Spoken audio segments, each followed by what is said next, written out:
Alright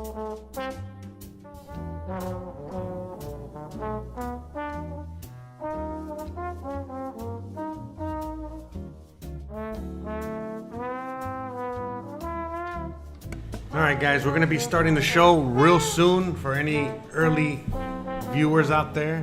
How's it going? We're going to be starting real soon. We're just going to get everybody in here, you know, and just give me a few minutes and get all the things squared away, and see you guys in a few seconds.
Hey guys, thank you for your patience. Be there in a few seconds, like 20, 30 more seconds.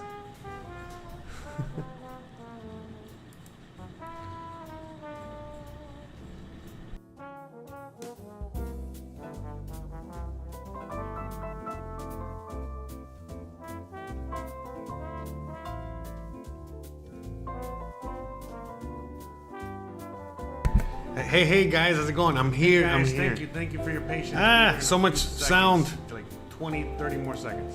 Where's the sound coming from? Hold on, I got so many things going on at once. Sorry guys, it's a little bit more difficult here doing the live stream from this channel. But I think we got it. I think we got it here, right? We got it. Are we good? Are we good? Okay. Okay. All right. Bruh. We're good. All right. So what's up, guys? How's everybody doing out there? Welcome. Gizmo says hi. Gizmo's also, wants to say hi to everybody out there. Shout out to Johnny. Shout out to Lodak. Shout out to Leslie. Shout out to Steve. Shout out to Greg. Shout out to Perlita. Shout out to David. Shout out to Pedro. Shout out to Gerardo. Hey, shout out to all of you guys. Welcome. We made it. We're here. All right. Woohoo! So, I mean, in today's episode, what we're going to do, like what we like to do on every live stream, is we're just going to take questions, all right? So there's going to be a question and answer session. We're going to be talking about all kinds of things. I got a few notes because there's a bunch of topics that I always want to talk about. Here, let's fade the music out a little bit here. We're just going to have the music out here for, effect later on. But yeah, at the end of the day, you know how we do here. I like to just mainly on this channel, when I do the live streams on this channel, I just like to answer questions, that's it. And so today we have in the background, we have a little bit of of scenes from Mexico, as you guys can see here. Isn't this beautiful? These are all Mexico. So I live in the Yucatan, out here we're in the jungle, we're right by the beach, we're close to the Caribbean. What a lot of people think of when they think of Mexico, like what you're seeing on screen right now. I live in that area. I live here in this area. But as you guys can see from the video that I'm showing there, and you guys were watching as we were making the intro to get in here, Mexico's huge. Mexico's very vast. Mexico's amazing. You know what I mean? And so, there's tons. Mexico has so much variety, just as much or more than the U.S. I think about equal, but meaning it's very diverse, very biodiverse. Shout out to Johnny. Thank you very much for that 20 Mexican pesos, which at today's exchange rate is about $1. But hey, thank you very much, man. It's always better in pesos. Diedler says he got some questions. Yeah, you want to escape the virus situation with your kids. our schools in Merida in terms of those measures? Does a kid need so yeah, long story short, yes, it does. So that's a great question, Diddler. The thing is that, you know, in Mexico, just like in the United States of America, there is a variety of states, and every state is different. So, for example, like in the United States, there is a president that is enforcing these measures and is very virus friendly or virus, you know what I mean? He's for that. And in Mexico, we have a president that is against all that. You know, he's against all that stuff. He's against the mask, and he's against the virus, you know, a lot of these things. But at the end of the day, he understands that the people of Mexico, a lot of them want these measures. A lot of them want the vaccine, and other. So as the Mexican president will do, you know, he's providing all that for everybody. Now, depending on the state, depending on how the measures are being implemented. So the Yucatan. The Yucatan is very closely resembled, very closely resembles something like California or New York or Canada. What do I mean by that? Well, exactly what it sounds like. So if you are running away from a lot of these measures, and you're running away from a lot of this way of thinking, maybe the Yucatan isn't the right spot. Now, you already know how I think and how I feel about all this stuff. You know what I mean? Meaning, you know, I'm not about any of this stuff. You know what I mean? Which is totally fine. You know, it is what it is. It doesn't matter. So, but I live here. And it's fine. In fact, I live here, and I got people that live in Florida, and it's actually worse living in Florida than here. And yes, we got restrictions and we got situations out here, but it all depends on your situation personally. So you, with kids, maybe not the greatest idea right now, because if you bring your kids out here, they're probably going to want them to get the jab. They're probably going to want them to wear a mask. They're probably going to want them to do all of these things. You feel me? And so, you know, to me, I don't know anything about the whole school, children, that whole thing, because I don't have kids. I'm not into that. But Christian, my wife, she's not here right now, but she's actually at school right now giving classes to kids, and she has to go through all that protocol. Now, the thing is that we're in Mexico, and if you're going to just a regular Mexican school, you know, poor public school, even though they're forcing them to do all these measures, you know, the reality is that they don't have all the resources to do the measures. So because they don't have all the, you know, they don't have all the, you know, they want the school to have gel and the gun and the washing the hands and all that stuff, but they don't even have soap, you know, for the kids to wash their hands. Now, in your case, as an expat coming out here, you're probably going to put your kid in some sort of private school. You're probably going to put your kid in some sort of, homeschool or some sort of situation like that. And if you're going to do the private school route and homeschool route, and you don't got to worry about any of that, because a lot of the expats, you know, out here are, you know, they're running away from all that stuff too. But again, if you're into that, if you want to wear your mask, if you want to use the protocol, if you want to do all of that, there's plenty of people that, you know, there's more people here than in other parts of Mexico that are down for that. And you're going to find it's going to be easier if that's what you want. But again, you know what I mean? If you are really, really running away from that, and you don't even want to see a mask, you don't want to see any of this stuff, you don't want to, maybe the Yucatan's not so much. Now, for me, I don't mind going outside and seeing everyone outside in 100-degree heat wearing a mask. I don't really give a crap. That's up to them.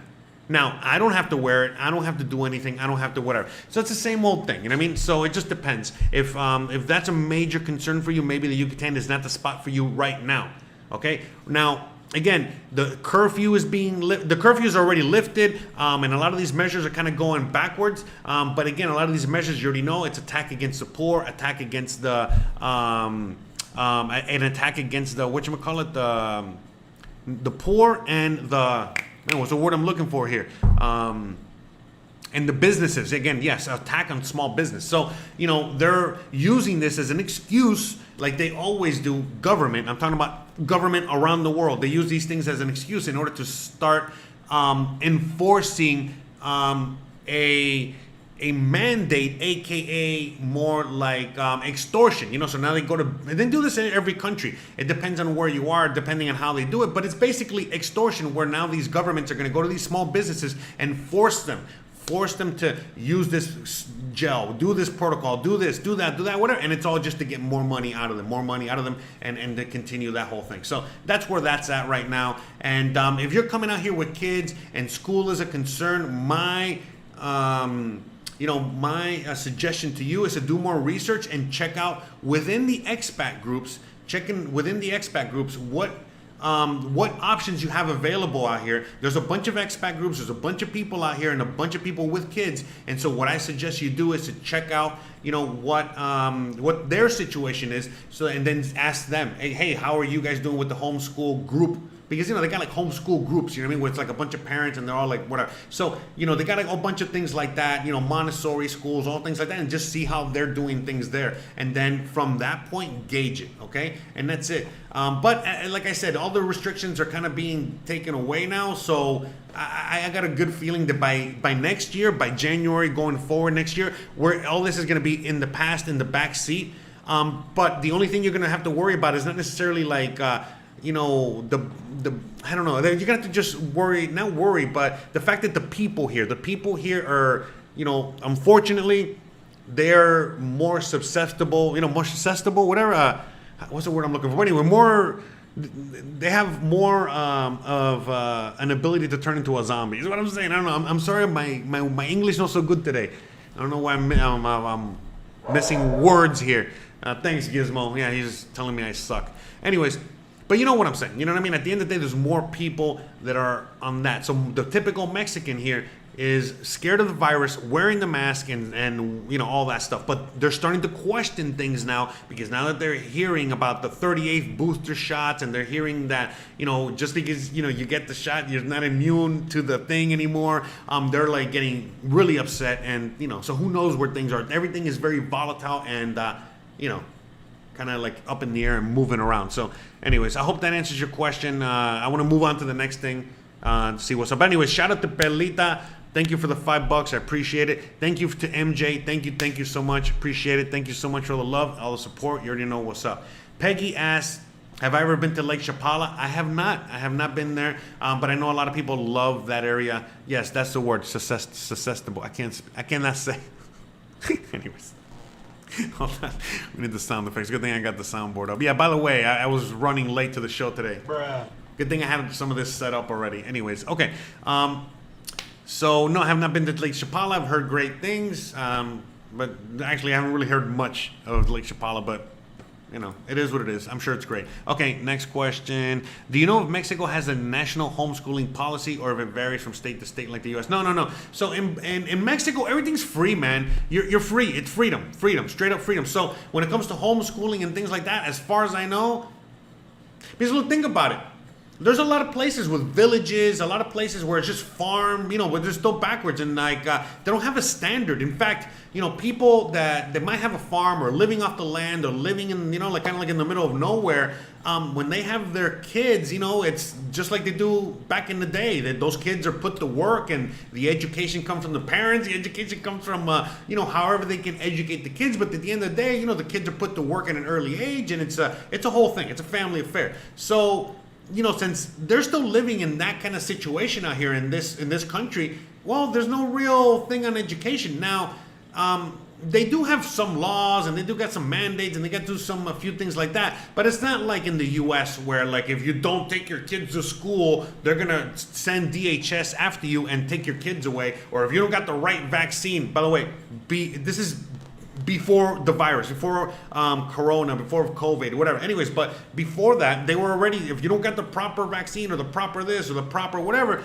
they're going to take, your kids away with DHS and all this other stuff. So, no, there's nothing like that here at all. So, I think that, it's kind of like it's not forced, obviously, but it's very strongly advised that you, at the very least, put your kids in in public school. Public school is free, and things like that are free. But like from what I understand, when I'm talking to Christian, when she went to public school, there was no such thing as like free lunch or anything like that. So a lot of kids, they go to school, they got free school, but it's not the best education. And by the way, I know a lot of people that went to public school here, and they're very, very smart and very aware in comparison to the USA. So whatever, take that with a grain of salt. So anyways, public school here, it's not, the infrastructure is lacking, but at the very least, they get some sort of an education. But yeah, it's a lot of holes missing. So basically, they're not too strict on the whole idea of, you teaching your kids and doing things with your kids and all that stuff. So yeah, I think you're good there. Next question. Anyways, shout out to you, Blair. Does not care. Luis says, I thought next live was going to be next Wednesday. No, yeah, so, hey, thank you. So for anyone that doesn't know, I have another channel.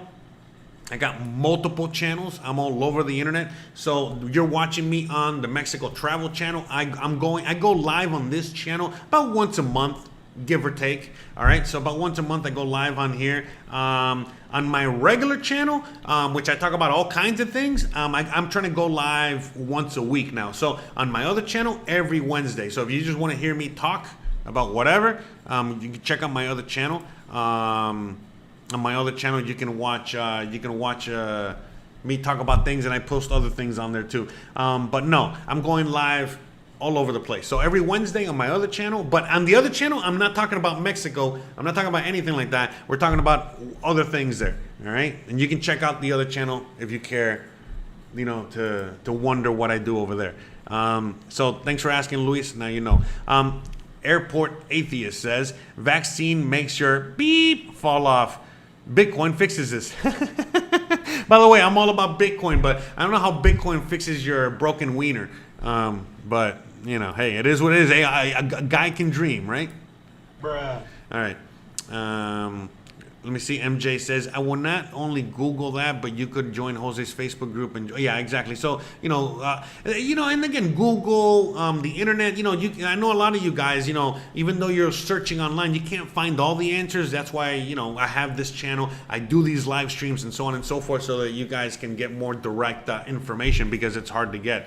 The real information is hard to get. Like, again, even things like on immigration and all this other stuff. I was just on the phone with my lawyer, again, talking more about the immigration situation, meaning immigration for you guys immigrating out here, because a lot of you guys think like, oh my God, I need my residential visa before I can even come to Mexico. It's like, no. You can literally just cross the border and you're good to go. And I can go on and on. In fact, I'm making a whole video on that, and whatever. I can answer specific questions and specific things today. But if you want me to talk, if I'm gonna be making a video just talking about that coming soon. All right. So let me see. The coastline looks nice. Okay. Yes, it does. Oh yeah, so I heard Lake Chapala, the lake is polluted. Interesting. I don't know. Okay, I don't know. I don't know the area too well. Steve says, can you recommend a place to nut a couple of bikes, and how much do they cost? To nut? You mean, I'm guessing to buy a couple of bikes? Can you recommend a place to get? Well, yeah, there's a place called BC Maya. There's also a place called Benoto. You can write these down if you want. But yeah, BC Maya, Benoto, and then the thing is, it depends, man, because the thing is, the typical Mexican in this part of Mexico is very small. Mexicans are pretty small already, but down here, definitely smaller. And so, it's hard for someone like me to get shoes, to get the right bicycle and things like that. But they have them out here. But I'm not too much of an expert on that, because honestly, the bicycle that I ride was a gift from one of you guys. So shout out to you, Brad. I haven't talked to him in a while. Shout out to you. Hope you're out there. But yeah, he gave me the bicycle, just like a lot of you guys are giving me donations or giving me other things. And, again, we're all helping each other. Like Pelita gave me the GoPro. Look, by the way, here's the GoPro. This is the GoPro. This is what I film all my episodes with, this little thing right here. So shout out to her. By the way, the thing broke. I had to buy another one. I had to buy another tripod. But yeah, these are good. These are great. This is what I shoot with, a GoPro 7. And she gave me that camera a long time ago. I got the bike from Brad a long time ago. And yeah, he's a big guy. In fact, Brad is bigger than me. And he got a one for him and one for me. I don't know where the fuck he got him. I got to see if I can reach out to him and ask him, and maybe he'll know. But again, you can ask online. That's what the Facebook groups are for. That's why I have especially my expat group, because sometimes there's a lot of people out there that, They don't like you asking certain questions for whatever reason, and that's everywhere, you know. But the expats here, they're a little special sometimes. Again, nothing wrong with that. But with that being said, you know, out here, you can definitely, you know, when you go to the expat groups, you can ask there, and specifically, you'll get the answer because you're going to find people that have already gone through that. Like whether it's a homeschool situation or whether it's a bike situation or whatever, you can just ask, hey, what is the best place to get a bicycle with 29-inch rims? And you'll get an answer. You know what I mean? Someone will, you know what I mean? Definitely, you'll probably get many answers, okay? But anyways, hope that helps. Shout out to you. Shout out to everyone out there, you know, Anthony, Steve, MJ, everybody. Thank you, William, for the 20 Canadian. Thank you. Appreciate it. Shout out to you. Thank you very much. Shout out to regular Joe Travel, so the $10 US. Thank you, Ron Emerson, for $10. Thank you. That's all going to rent. Hold on. Bruh. Well, whatever, you know, at least I'm honest, eh? I mean, it's either going to rent or food, right? I mean, come on, there's not many things to worry about out here, right?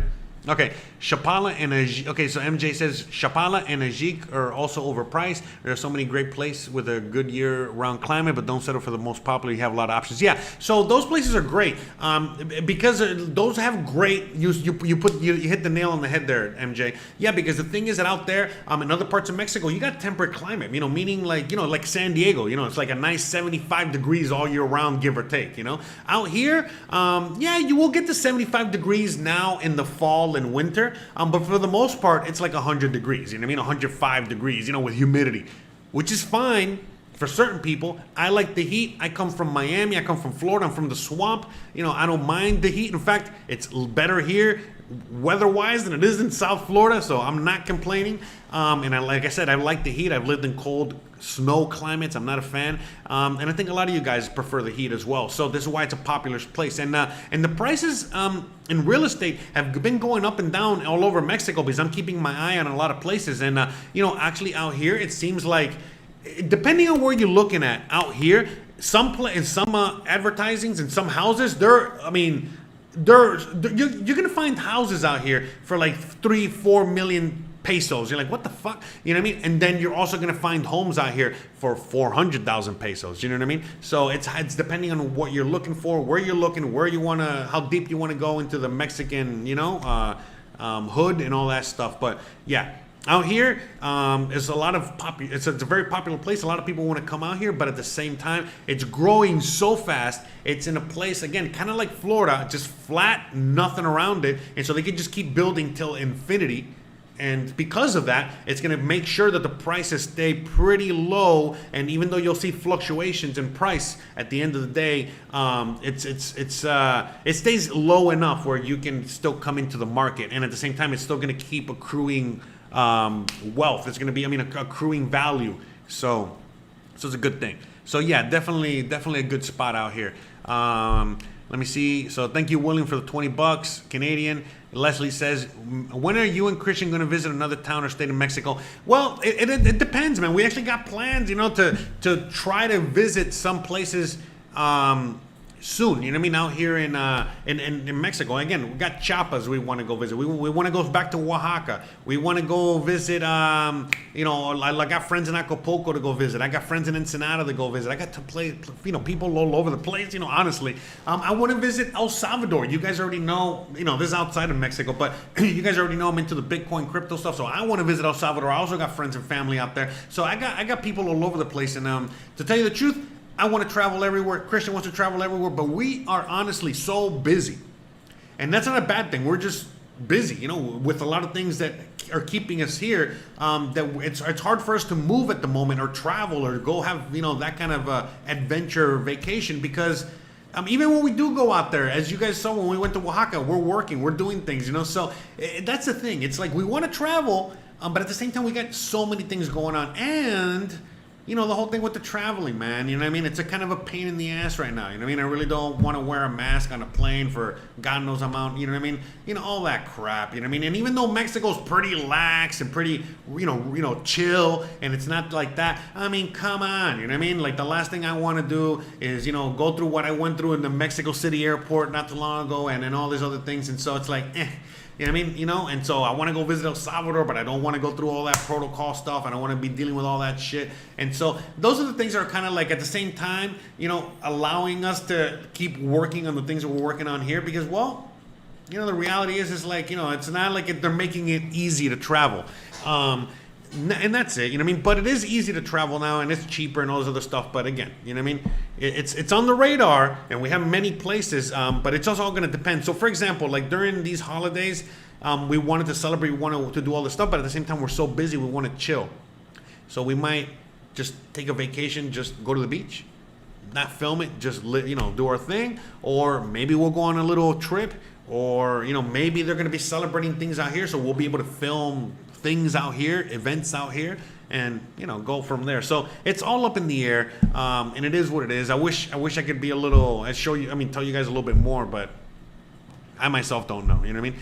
So, oh look, those waters. That's here in the Yucatan. So you see all this pink that you're looking at right there? That's here.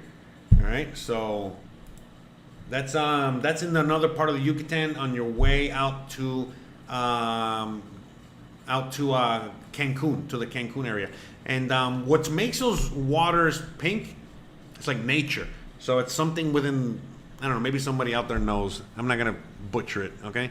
But anyways, Regular Joe Travel says, what's up, brother? Looking forward to linking up. Same here, brother. Looking forward to linking up. Let me know when you're out here and we'll link up. All right. So let me see. Hella rain right now. Well, not raining over here. Maybe over there. I don't know where you're at. Ron says, pair character bowing down. Oh, no, that's a little character from the thing. Never mind. Okay. It's a little pair. Thank you. All right. He says, love your show, bro. Thank you, brother. Appreciate it, man. Thank you very much. Pearl says, gifted the GoPro December 2019. Almost 2 years. I know, right? It's been 2 years. How crazy. Yeah, that was before I got married. That was like a few months before I got married. Because I got married January of 2020. And then a few days later, the world went to shit. I'm sorry. Me and Christian got married and we opened the portal to hell. We apologize. But yeah, that's what happened. Street President says, I'm moving in a week. Can I get a driver's license or can I? Oh, okay, great. That's a great question, Street President.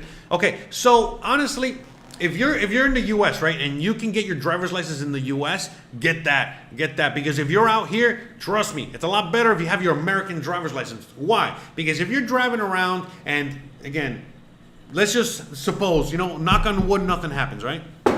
Knock on wood, nothing happens. But suppose that you come across a corrupt cop. A bad cop out here in Mexico.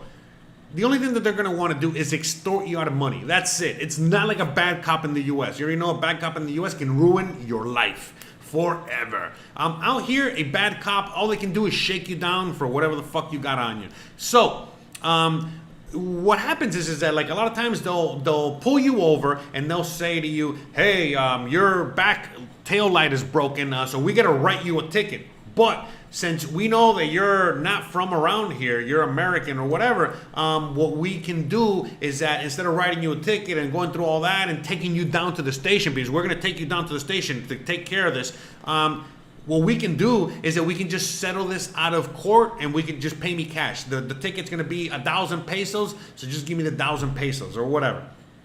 But if you say, hey, look, I don't have any cash on me, I don't have anything on me. All I got is my credit card and my license with my address. So what you can do is write me the ticket and send it to my American address, and no problem, I'll pay for it, man. I apologize. I'm sorry. Yada yada yada. I know it's gonna cost me more, but hey, man, it is what it is. Don't worry about it. Thank you, Rich. Just write the ticket. They'll get frustrated, and they're not gonna write a ticket because they cannot write a ticket for that, and let alone write a ticket and send it to fucking America. Get the fuck out of here. And by the way, even if they do that, the fuck are you gonna do? You know, what are they gonna do? You just throw that shit in the trash. The fuck, you know what I mean? Are you kidding me? So anyways, so that's why it's great if you have an American license, because it helps facilitate that think, because they're playing a game. Well, guess what? You're going to play a game too.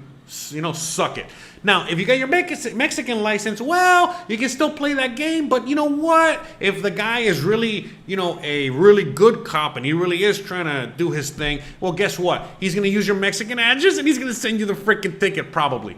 I don't know. But definitely you're going to be getting things in the mail. And, you know, it is what it is. So if you got your Mexican license, it's good. It's great for certain things. But it's not necessary. Like I said, if you got your American license, you're American, you're in the, you know, from the U.S. and you're out here in Mexico, that thing is going to be way more valid. Way more valid. And then when it expires, like mine expired recently, so I gotta go get me now a Mexican license. And when you go get your Mexican license, that's another issue. It's kind of like going to the DMV in the US and all this other stuff.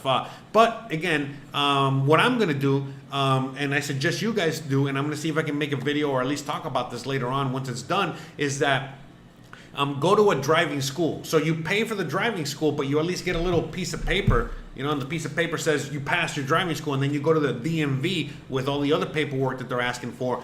Plus, the piece of paper said that you passed driving school, and then you're in and you're out. Again, as quickly as you can go in and out in the DMV. But it's definitely not like the DMV back home. But at least through that, you don't have to take the test at the DMV, in which case you're dealing with a you're dealing with a government official, a government agent, a government worker. Listen, if they're having a bad day, they're gonna fucking fail you, or they're gonna make it miserable for you. But if you are paying a private school, a service, all right, listen, man, they're gonna make sure you pass, all right, no matter what. You know what I mean? That's what you're paying for. So if you gotta, you know, learn how to, you know, parallel park, you know, for 30 hours until you get, you know, until you learn how to parallel park, then it is what it is. That's what you're paying for. So that's the advantage there. So I hope that answers the whole driver's license thing. And again, long story short, circle back. Just get it in the U.S., okay? Trust me. It's going to, you know, it's going to be worth it. All right, next question, all right? Our next comment. Blair does not care, says, my husband is 6'4" and I'm 5'10". I'm guessing we will have to order our clothes from elsewhere. Well, yes and no. Your husband probably, because again, you know, that unfortunately is going to be an issue out here. I'm a bigger guy, but you know, there's a lot of big. Look, Yucatan is one of the fattest states in the country. So with that being said, you're gonna, you know, there are big clothes out here. So you should be able to find clothes, even though again, you're going to be limited, you know, but you'll be able to find clothes. And but when it comes to shoes, if you have a shoe size of 11 or 12 American, anyone out there, this is a public service announcement for anyone out there with a shoe size American male, 11, definitely 12 and above, I suggest that you buy shoes in the US and bring shoes out here. Why? Because it's in the Yucatan. I don't know about other parts of Mexico, but at least in the Yucatan, anything from, if you have a size 12 or above, it's very limited. In fact, you're only going to get as far as 12, maybe you'll find a few 13s, like 3, okay, in all of Mexico, and all of Merida, I mean, that are size 13. And anything above that, you're fucked. So make sure you take care of that, because shoes for me, huge issue. Thank God that they have a Skechers out here, and the Skechers has you know, at least a small variety of size 12, 13s, and I'm good to go. But my God, you know, anywhere else, if I go to any other shoe store that's Mexican, and I'm looking for 12 or 13, and if they have it, they barely fit. They barely fit, because again, there was a store in the mall where the Skechers was. It had some amazing, beautiful shoes for $50, like a bunch of them, and they all had them in size 12. But they were like, if I was wearing a size 10. When I was trying them all on, they were all like size 10. All right? So that's that, all right? So just FYI. And the sizes are a little different. So, yeah, if anyone big and tall, it definitely has a problem out here with that. So, but the good thing is that they have Amazon, and you have mail, you know, meaning FedEx, UPS, DHL, so you can get stuff shipped to you if that's the case. But again, you already know it's not the same as trying it on. So with clothes, it's an issue. It's an issue. And with shoes, it's also an issue, because again, you need to try those on, and you can't return them. You know, if you're ordering something online in Mexico, returning, it's an issue. And by the way, now we're talking about returns. A lot of people that come from the US, you guys are used to buying anything, all right, using it and taking it back and getting a return. You cannot do that in Mexico. In fact, you can buy whatever you want, and you never even touch the box. You never even open the product, okay? You got the receipt, you got everything, and you can barely still return it, okay? So returns, it's very rare. They do have them, especially in the bigger stores, like a Walmart maybe, I guess, or Amazon will do it, but returns, an issue out here. So just know that most of the time, if you're going to buy something, know that you're not going to be able to return it. And if you think that you might have to return it, you have to make sure before you purchase it that they do have some sort of return policy, and make sure that you follow it to the T, because they will literally reject your return on anything. And a lot of times,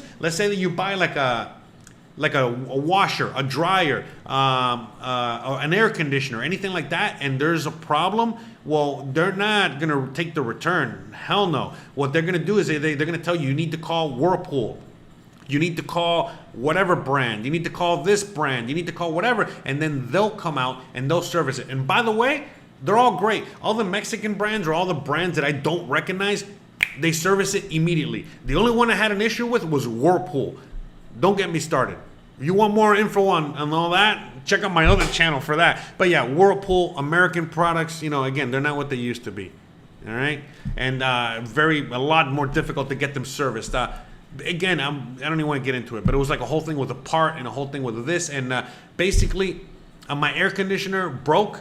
And it was a Mexican brand or Mexican whatever, and they had the microchip, they had the thing, they fixed it like that. The Whirlpool, it was months before I was able to get the chip and this and that before they were to fix it. And then after they fixed that, something else broke. So yeah, anyways, and the Mexican products, awesome. And then what I mean by Mexican products, I don't know where these products come from because they have weird names. They're probably Korean or Chinese or God knows where they're coming from, but they're definitely not American. All right, so, all right, next thing. I'm sorry, you know me, I go along on my, all right. Oh, Pearl says, I'm finally moving in October to beautiful Merida. All right, woo, congratulations, finally. I mean, time flies, man, time flies. But I remember you wanted to do that when you first came out here, and it took a long time to get here, and man, here you are. You're here, finally here. Time does fly. So wait, hold on, we got to celebrate.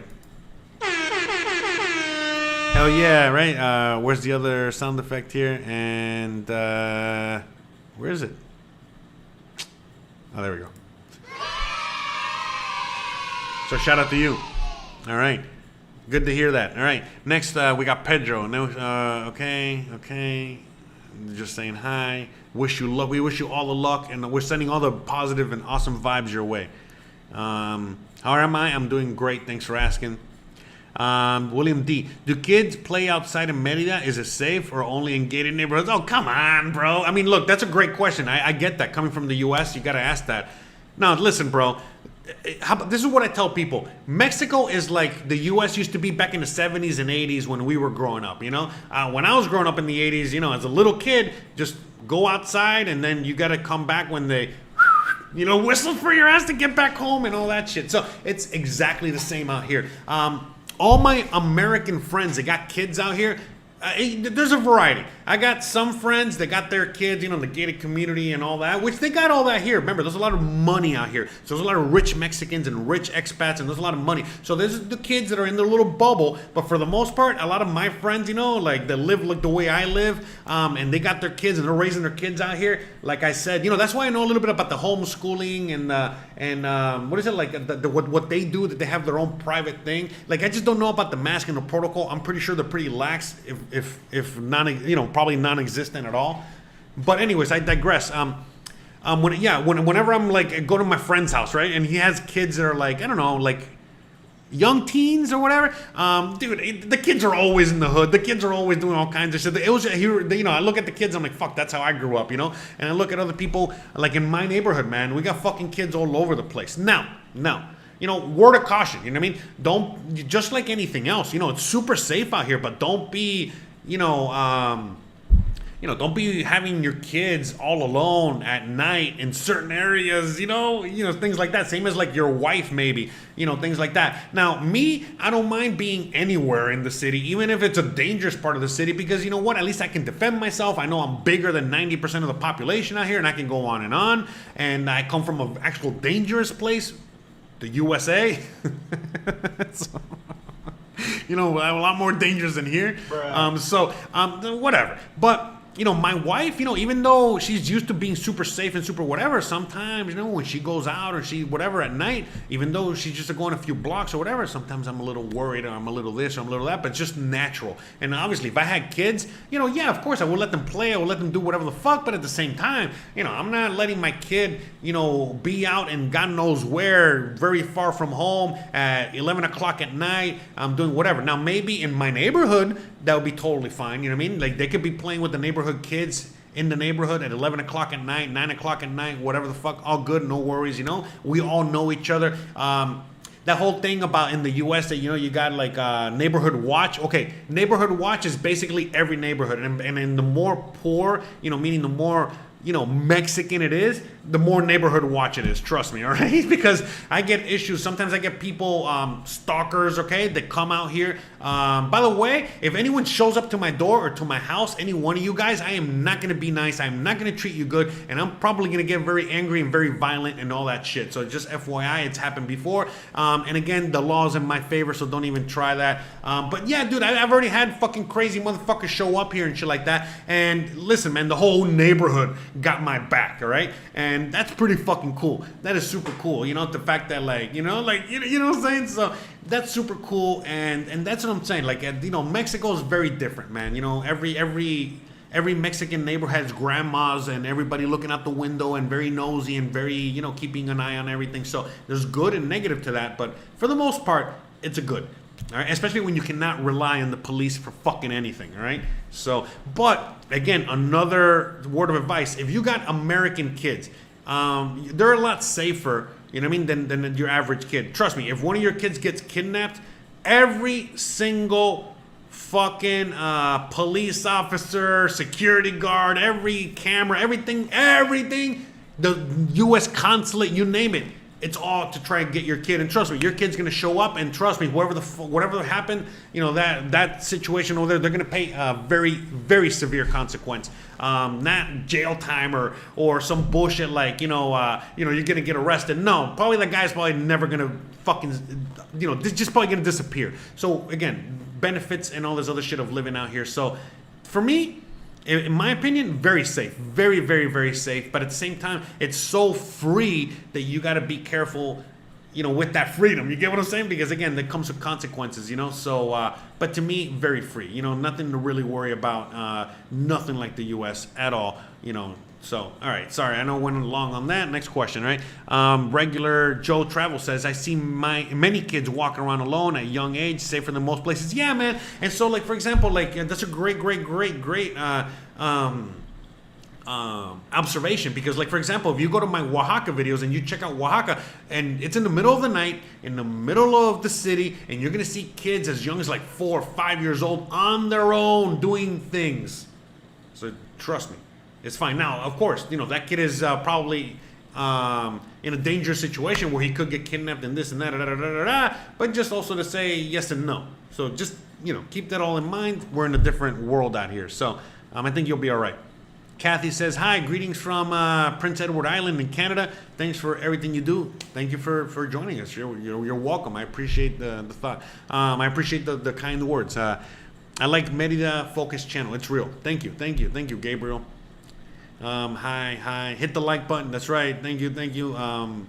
Oh, by the way, yes, also hit that bell icon. The reason that the bell icon exists is so that whenever I'm going to go live or drop a video or do anything like that, you get notified, and so you immediately know. You don't got to look through your subscriptions. You don't got to look through your page. You don't got to come to my page. It's all there. It's just basically in the little notifications, you blink, and you go to the video, and you're good to go. So, for anyone out there, and this is for all the channels, all right? In Mexico, they don't tolerate. MJ says in Mexico they don't tolerate anyone who would harm a child. That's also true. That person will disappear. Exactly what I said. So kids are pretty safe. And again, they don't tolerate that. You're 100%, but it doesn't mean it doesn't happen. There are pedos out there. There are all kinds of weird, fucked up people out there. And the reality is shit happens. But trust me, man, every once in a while you'll hear, like, it's in a little village, in a little pueblo, that there's some pedo out there, doing things to kids, and they find them, and trust me, they make an example of the guy, all right? Everyone in town, goes around. You remember like in Full Metal Jacket, they go around with the soap? Well, yeah, imagine that, but even more violent and more whatever. So a lot of vigilante justice. And again, it's because the cops don't have that much power, and the judicial system here doesn't have that much power, and they give the power to the people, so the people are in charge of taking care of it. So that's why also crime is kind of low, and depending on the crime. So for example, you steal a VCR, you steal a CD player, you steal shit like that. Yeah, you're gonna get some justice. Yeah, you're probably gonna get beat up. Yeah, you're whatever. But it can only go so far, because again, they're just trying to deter you from coming back to the house or that neighborhood ever again. All right, but if you're doing something to like a little kid or doing some other crazy shit like that, oh man, they're gonna take that shit to the next level of extreme, because they not only want to make sure that you don't ever come back to that neighborhood or do anything like that ever again but that you don't do it anywhere else, and then to set an example to everyone else that no, that's not, this is how we treat anyone that does these things. And again, the police and all these things, they're not gonna get in the way. They're not gonna anything. You could be lynching a person for diddling a little kid, and trust me, the police you're gonna eat their taco. They're gonna look the other way. They're not gonna get involved at all, period, end of story. In fact, if they get involved, the cops are gonna get lynched themselves. This is a fact. This happens all the time. And again, for many things, for many things. But then again, that's why you see sometimes, there's not that much justice for certain things, because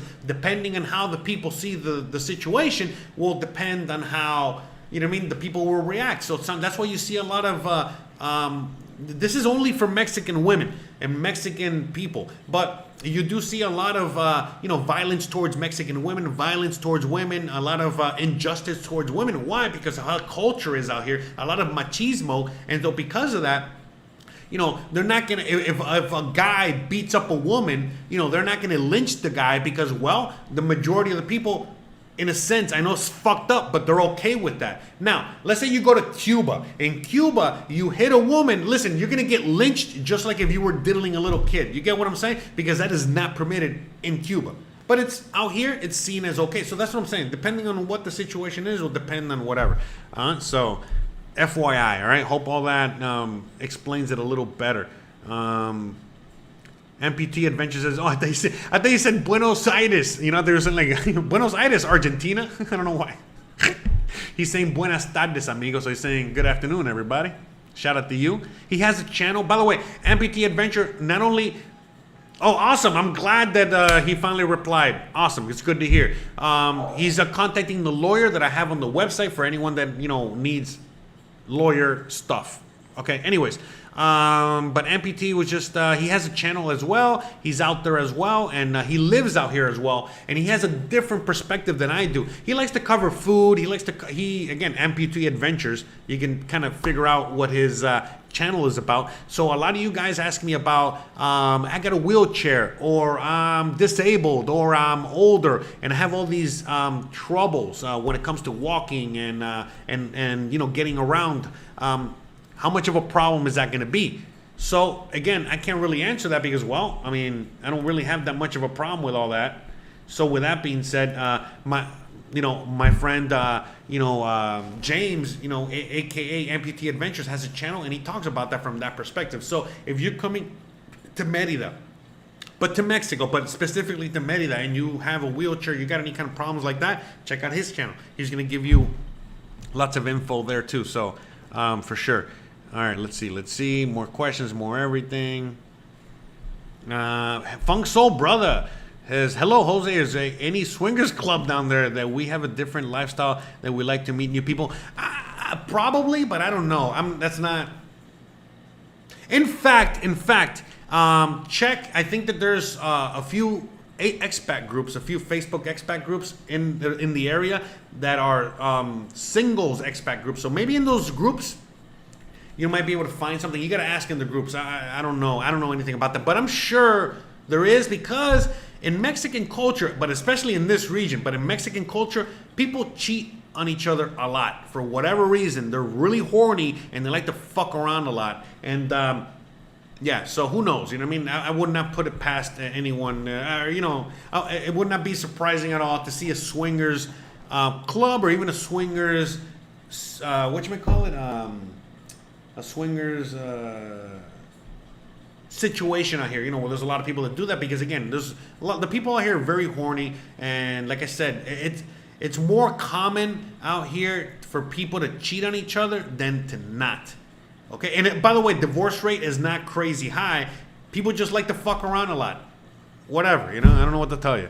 It is what it is. Maybe it's a Mexican thing. Bruh. Whatever.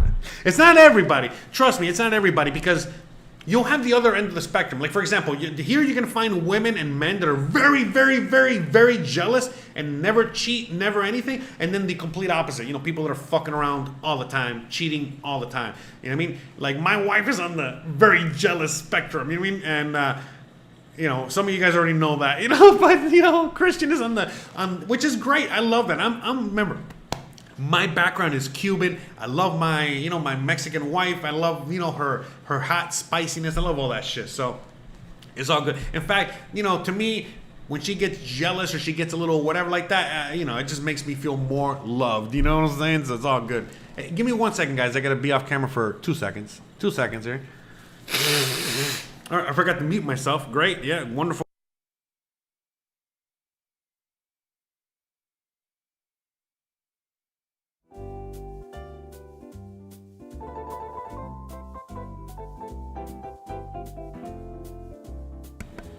And we're back. Yeah, sorry about that.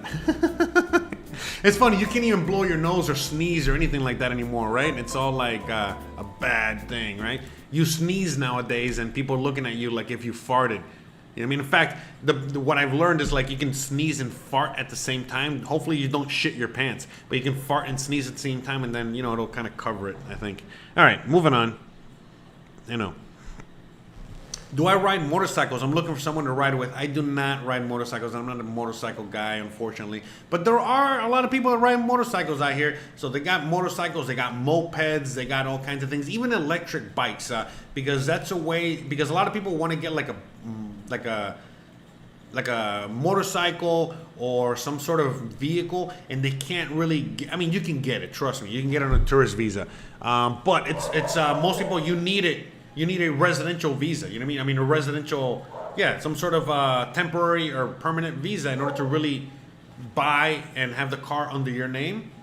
So with that being said, in order to get around that, so you can own outright your vehicle, a lot of people are getting electric bikes. And I've seen them, and I know that they have a store out there somewhere, probably multiple stores that sell those electric bicycles, but I just ride a bicycle. And I can't even drive a car yet because I got to get my license. So I got to renew my license or whatever. So next question. I would look for Facebook groups. Okay, yes. Okay, yeah. There's a lot of Facebook groups out here, especially here. All right. Fat Buddha says, both my parents are born in Mexico. I'm going to start the process of getting dual citizenship, but wondering if if your kids will qualify as well. Yes, they would.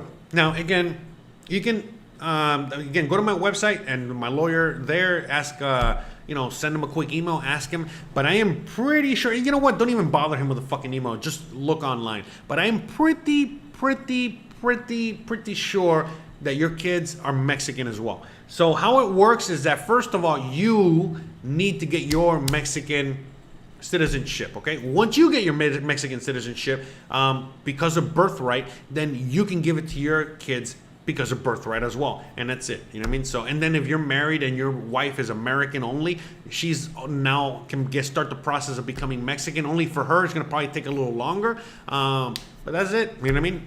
You're Mexican, bro. You're Mexican. You just gotta get the paperwork. You just gotta get the process started. So yes, you're Mexican, and yes, your kids will qualify, but only after you become Mexican. Okay? So once you get your citizenship, then your kids are next. Okay?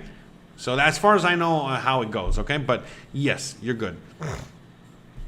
Facebook groups are BS, but thank you for the input. Again, Funk Soul Brother, look, man, I know a lot of you guys are very anti the Facebook groups because there's a lot of Facebook groups that are very, kind of crazy out there. But because of that, there's been a lot of people like me that have made our own Facebook groups, and there's a lot of other like-minded individuals out there like James and others that have made their own Facebook groups, and they're safe safe spaces, right?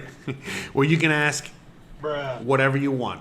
Because again, you know, and I know we're talking, some of these Facebook groups are so toxic that you basically just ask, hey, what is the best place to get your bicycle serviced? And they, you know, they call you racist and they run you out of the group just for asking something simple as that. Which again doesn't even make any sense, but you already know we're living in a clown world right now. There's a bunch of clowns all over the world. So with that being said, again, you know, just keep looking and going through all the expat groups. You're gonna find a bunch that are you know, with a lot of like-minded individuals. Okay, and that's your best bet for a lot of things, man. Trust me, because just trust me. I don't know what else to say. I mean, it's an amazing resource. All right, and if you know Spanish, then join the Spanish ones. Okay, come on, you know, like, it's even better. All right, so, all right, let me see.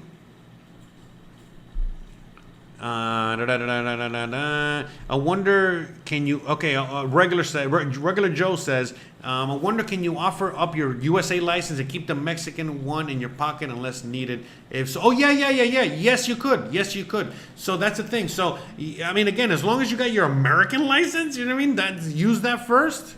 In fact, I'm still going to use mine unless they say it's expired and then start giving me all this shit. And then, you know, I'll figure it out. But at the end of the day, bro, they can't even if you're, you know, even if you don't have a license here and you're an expat, they really can't do much anyway. Really, they can't. Especially if you know your rights. But yes, man, if you got your American ID valid and you can use that first and foremost, I would use it. Each ID, okay, gives you a certain advantage. In certain cases, you're going to want to present your Mexican ID because it gives you certain advantages, okay? Sometimes even discounts and so on and so forth. So, yeah. And again, the opposite. If you're presenting your American ID, you're going to probably get charged more in certain cases, and it's probably going to be a different situation. So, again, depending on your situation, you're going to depending on the clout you're going to want to present. So if you're going to, let's say you're coming into Mexico, yeah, man, don't be using your American ID. Use your Mexican ID to come into Mexico. You know what I mean? And shit like that. Or if you're going to be doing things like, let's say you're going to get a bank account, you need your Mexican ID, and then so on and so forth. So, what's up, Jose? Okay, what's up? Oh, what's up, Mike? How's it going, brother? Yeah, that's right. Shout out from Ensenada. Like I said, we might be visiting you up in the future. I think we already talked, yeah. But anyways, yeah, man, you know what I mean? Like, because someone was asking me about my travel plans and shit. Okay, Pearl says my 14-year-old wears size. My 14-year-old wears size 13. Definitely taking several pairs. Exactly. Yeah, you definitely need to take several pairs, and he's only gonna get bigger. So beware. Just know that that's gonna be a problem. Try Zara. Okay, I don't know. Zara for what? Anyway, Jose, I bought size 14 schedules at the mall, but I buy them from... what happened? You buy them in the U.S.? Probably in the U.S. MJ says... Sorry, Greg. I don't know. Shout out to you, by the way. I don't know. MJ says, my husband is also 6'4" and 5, and I'm 5'9", so I'm bringing my pair. Yeah. Bring as many pairs as possible, What's up, and New York native? What's up, Crypto Opal? In your opinion, pros and cons of Merida, Puerto Vallarta, and Oaxaca? Well, I mean, that's a loaded question. I've never been to Puerto Vallarta. Oaxaca is great. But the thing is, it's like for a lot of Americans, a lot of expats out there, no matter who you are, the reason Merida is so good is because it's a good starter city. It's very Americanized. It's very close to a lot of the things and even though you might be living in an area like mine, all you got to do is just go 15 minutes north and you're in America, basically. But when you go to Oaxaca, I mean, that's Mexico. There's a few little American things here and there, like a handful, but it's Mexico. And, depending on depending on where you are, in the country, meaning if you go to Puerto Vallarta, if you go to a certain place like that, some are more American expat friendly, European friendly, and some are just Mexican, So, I don't know too much about Puerto Vallarta. I know Lake Chapala, I know Ajic, I know Puerto Vallarta, I know Acapulco, Some of these places are pretty expat friendly, but that's another thing too. The more expat friendly, the more expensive things could be. So that's the thing. but the lower the learning curve is. Now, if you go to a place like Oaxaca, it's a higher learning curve, but things are going to definitely be cheaper in many cases. So it's just, but again, if you go to Oaxaca, you need to know Spanish. Now, if you come to Merida, you can get by in English. You know what I mean? So that's the thing. So, you know, there's a lot of pros and cons, and honestly, I can only really talk about Merida because that's all the experience I know. I've only been to Tijuana a handful of times. I've only been to Oaxaca a handful of times, and I've been here the majority of the time. So, you know, that's why I focus here. But honestly, if I were you, and you can afford it, and you can, you have the ability to, meaning you have the time, visit various places. Because the thing is, a lot of people come to Merida and they hate it. A lot of people come to Merida and they love it. And the same thing goes for all these other cities, because remember, you got to remember, Mexico's huge, and every single place is, as you guys are watching from the videos, the climate differs very much. There's snow in places. Out here, I'm living next to the Caribbean, so it's very hot and humid. In other places, it's a nice, temperature of 75 degrees all year round. Some places are the desert, depending on where you are. Some places are more dangerous, some places are safer. I happen to be in one of the safest places, and I can go on and on. So, the reality is that, it's like asking me, what city would I move to in the USA? Depends, you know what I mean? Like, you might want to go to Miami, you might want to go to San Francisco, you might want to go to Seattle, you might want to go to Portland, or Kansas City, or New York, or Boston, or or Chicago, or and they're all 100% different. And the same thing goes for Mexico. So everyone has its pros and cons. The main pro that Merida has is that it's very, very expat friendly, very easy to make the transition. And things like that. It's very cheap still. Even though prices are going up, it's still pretty cheap, and very close to the U.S. It's growing. It's still very small, and it has a lot of room to grow, and I can go on and on. So, but again, some people are not looking for that. So, all right, let's see. Let's keep going down the thing. How do I bring a car from the U.S. to Mexico? It depends on how you want to bring it. You can drive it down, or you can ship it down. Either or, I don't know on much, because I've never done either. Now, I have interviewed people that have driven it down, so you can check out those videos on my channel. You can also ask in the expat groups. You're going to find a lot of information there on both, how to ship it and how to drive it down here. But you can't just drive it down, and you can't just ship it down. You have to go and do a bunch of like paperwork, and you got to get a special thing, and it's not that hard, and it's not that complicated, but yes, it is a process. And I don't know the process, but there's detailed information on the process online. All right, so I would highly suggest you check it out. So hola Herman, hola everybody, how's it going to everybody? Oh, I got Lambo. Lambo's here, he's just over there. But Lambo's over here somewhere. He's all the way over there. All right. In fact, you guys want to see Lambo? All right, here, let me bring Lambo out for anyone out there. Any OG viewers, all right? Let me bring Lambo for a minute. Hold on.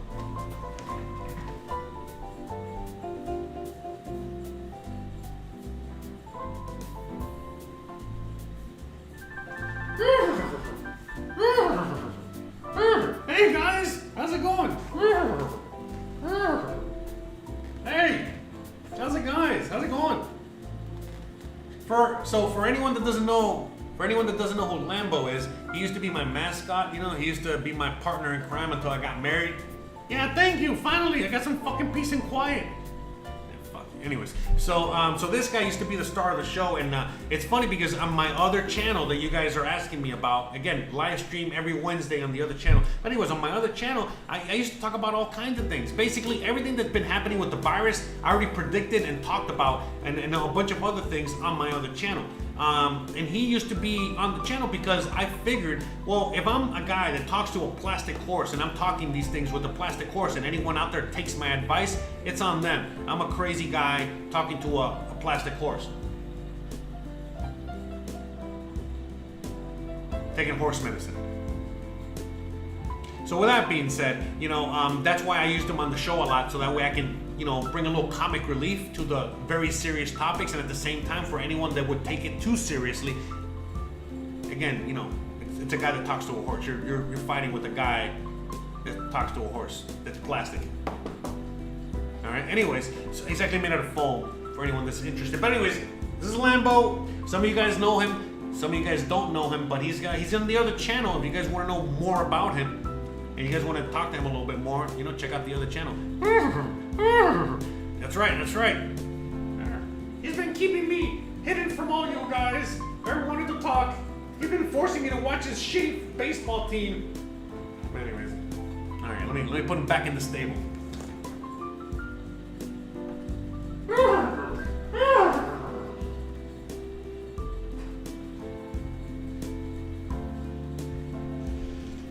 So that's Lambo for anyone out there that's curious. All right. Let me see. Morning from China, coming to Mexico after the first year. Awesome.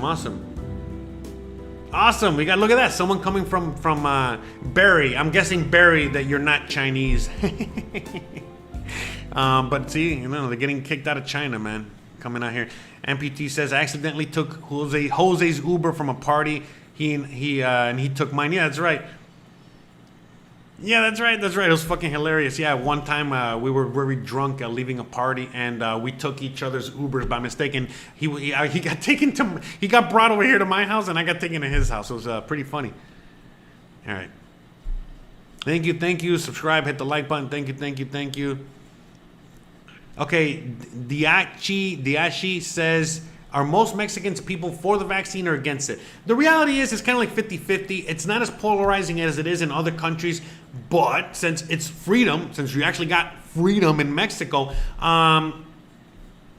they are providing all the stuff. They got all the vaccine, all the medicine. Remember, all these medicines, you know, whether it's a horse medicine or whatever, all these medicines that are out there, and every single treatment is 100% legal. All the vaccines are available. Everything is available, and basically it's freedom. You do whatever you want to do. That's it. So that's great. You know what I mean? So you do whatever you want, and that's it. I mean, you know what I'm saying? No one's forcing anything. No one's going to force anything. No one cares. No one anything. Now, there's a lot of people that are extremists on both sides, and you're going to find that, but very minimal, very little. And at the end of the day, it doesn't really matter if they're against it or for it. The reality is that those that are against it, don't take it. Those that are for it, take it. The end. Problem solved. You see? That's why Mexico's so great. You know what I mean? They don't...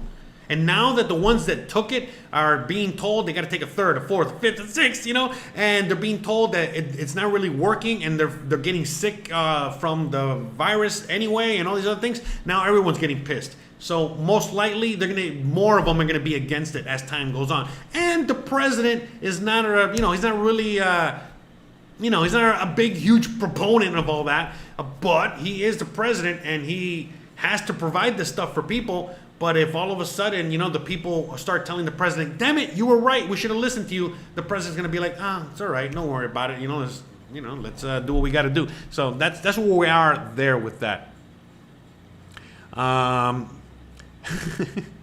Let me see. Sadly, most are for it, at least in the Okay, so again, in the Yucatan, because remember, you asked me about Mexico. Now, when it comes to the state, the Yucatan where I live, yeah, most people are for it here, but that's it.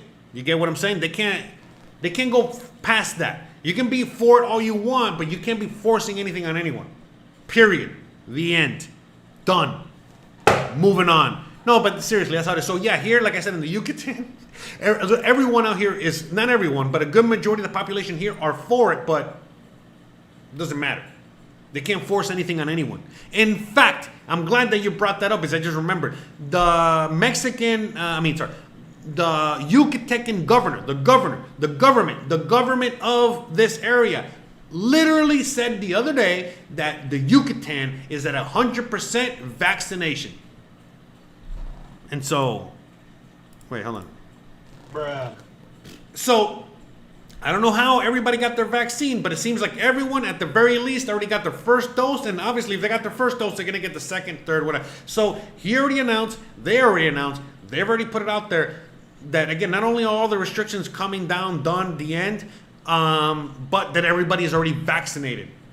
Take that with a grain of salt, obviously. You already know what's up with that. So again, it doesn't matter. You know what I mean? Even though most of the people here are for it, and the governor said, hey, everybody got it, then that's it. We're done here. We got nothing else to discuss. You want to get the third, the fourth, the fifth, the sixth booster shot? That's probably going to be on your own. You got to go get it. Go get it. I'm not. The government already provided enough. Remember, we're in Mexico. Government doesn't really give a fuck about the people. But that's okay, because the people don't give a fuck about the government. So it works out great. It's a great relationship. And during the whole pandemic, the government has actually gone above and beyond anything that they've ever done. Okay? So that's it. I mean, trust me, the government is already kind of done with it too. They're like, hey, how much longer do we got to play this? You know what I mean? So, I mean, because honestly, if they're getting money from certain people out there, again, these are the things I talk about on my other channel, but if the government is getting money from certain people to make sure that everybody gets vaccinated and this and that, listen, man, this is Mexico. They're going to get most of that money, they're going to pocket it, and they're going to be fucking throwing that vaccine on coconuts and limes and fucking palm trees, and trust me, everyone's vaccinated. So whatever, you know what I mean? Whatever that means, okay? So not complaining. All right, so that's what that is there, okay? Opal says, is the process the same to buy a house, or is it mostly cash only? I like to buy a Yucatan home to rent when I'm not there. Okay, so you can buy a home however you want, but the thing is that in order to get a mortgage or to get any kind of loan or anything like that, first of all, it's very hard to qualify and very hard to whatever. But if you do get a loan, the loan is like a 25% interest or some shit like that. So again, it's not like the US where you can get a loan for 0.1% interest, you know, like a mortgage. No. You know, out here, it's, you know, you're going to get a loan, but it's like 18%, you know, some shit like that. You know what I mean? And so that, but the reality is that most people can't afford a home out here. You can get a home, like a very expensive home that you're going to want to Airbnb, for example, like a really nice expensive home. It's like 2 million pesos, and that's like $100,000. No, wait, how much is it? No, $200,000. Okay, I think, right? Hold on. Let me.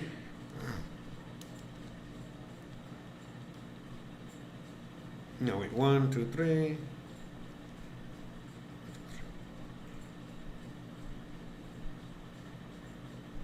Yeah, hold on. 1, 2, 3. 1, 2, 3. That's a million, right? Okay. Okay, so 50,000. Okay, so 2 million is 100,000. 4 million is $200,000. Okay, and if you see what's available for, again, look at my videos and look at all the things that I have on my website. But if you see what you can get for 2 million out here, which is $200,000 or whatever, right? Yes, it's a lot. I mean, 4 million. I mean, 4 million pesos, which is $200,000. Man, you can get like an amazing. So imagine what you can get for $100,000, okay? Or you can get for $50,000, okay? So things like that. So just understand that. That's why almost everything is cash only. And by the way, everyone prefers cash only. If you come out here with cash, you'll be able to, all right? So cash is the way to go out here. But you know, otherwise, it's more difficult and a little bit more hoops to jump through. Now, if you got the cash and you want to pay electronically, that's okay. This is a different situation there. But what I'm saying is, like, let's say that you want to buy a home that's $100,000 and you only have $60,000. Well, you got to get that finance at $40,000. And no, they're not going to finance it to you here. Okay, very rare. You're gonna have to get some sort of private loan or something. Okay.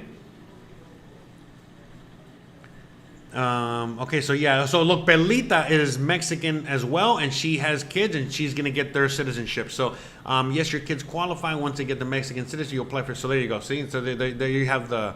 How are the banks in Mexico?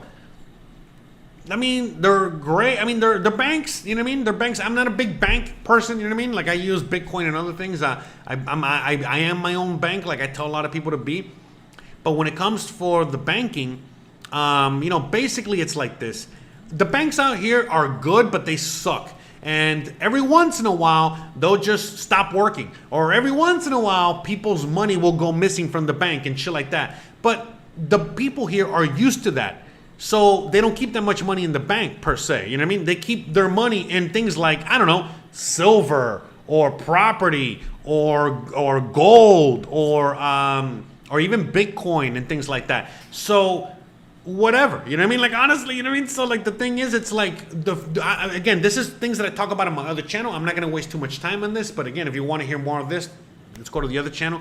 But basically, Mexico is in a great position, in a position in which the Mexican government is trying to bank the unbanked, trying to get everybody on the grid and on the banking system. But if most people don't trust the banks, don't need a bank, don't have a bank, don't want a bank, they're not going to be in a bank. But we're living and moving into a digital world. So even if you're in a village, you still need to have some sort of digital presence. Everybody has a phone, everybody this, everybody that. So it's going to be a lot easier for them to all of a sudden accept or learn Bitcoin and cryptocurrency instead of learning the bank, in which, again, the bank is stealing from them, the bank is charging them, the bank is doing, fucking up their money, the bank is not reliable, I can go on and on. Well, at the end of the day, Bitcoin is Bitcoin.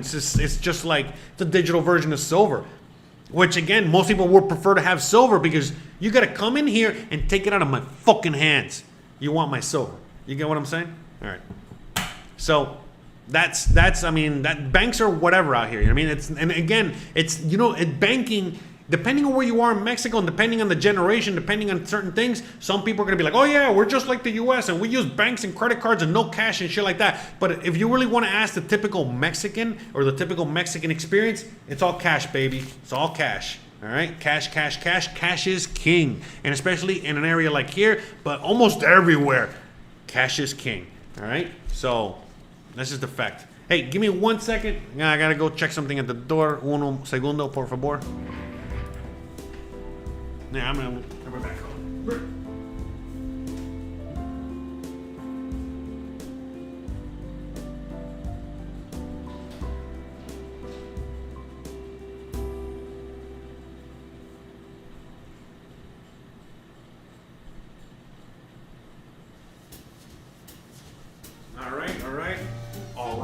All right. Yeah, sorry.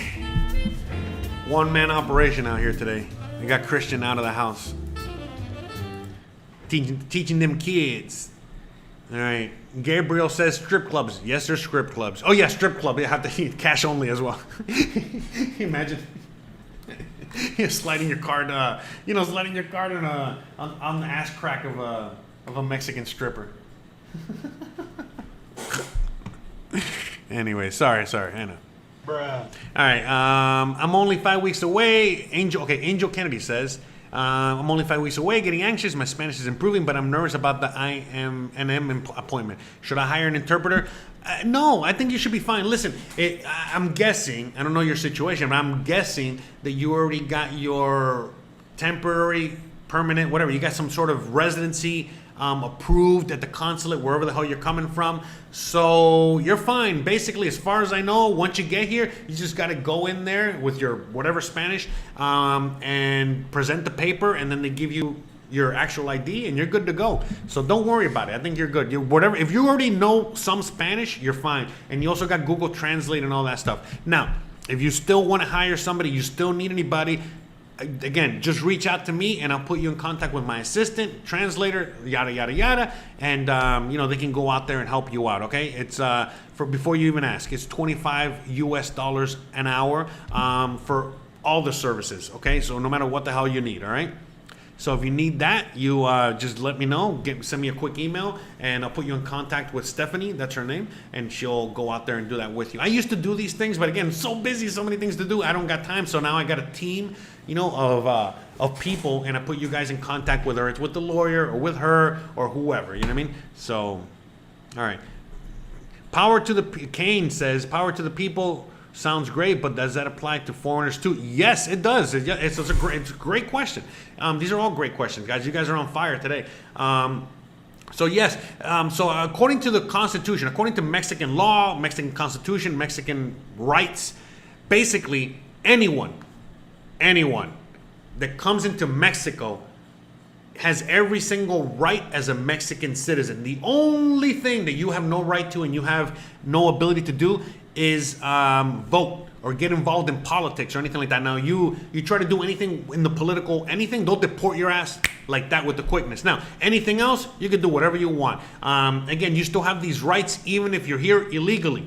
All right, even if your visa expired, and I can go on and on. Now, depending on the country, depending on how they're going to treat some of these things, but if you're astute enough and you know your Spanish well enough and you can represent yourself in court, assuming it gets that far, which is very rare, under the Constitution, you have all the freedom in the universe to be here. Again, I don't want to diverge too much the conversation here, but if you listen to my other channel, you'll know more information on this. But this is why you're seeing the caravan, you know, the one that's going through here, and all the things with the Haitian, all that shit that's going on with the border. There's a reason for that. It's because Mexico, they cannot stop you from coming into this country or being in this country even if they wanted to. The only thing they can do to stop you is force you to become a resident of some sort, so that you have to get some sort of ID in order to, again, if you need to function on the grid. Meaning, the most that they can do is kind of say, hey, look, you want a bank account, you want to buy a car, you want this, you want to get a house, you need to get your residency status, you need to get your immigration status,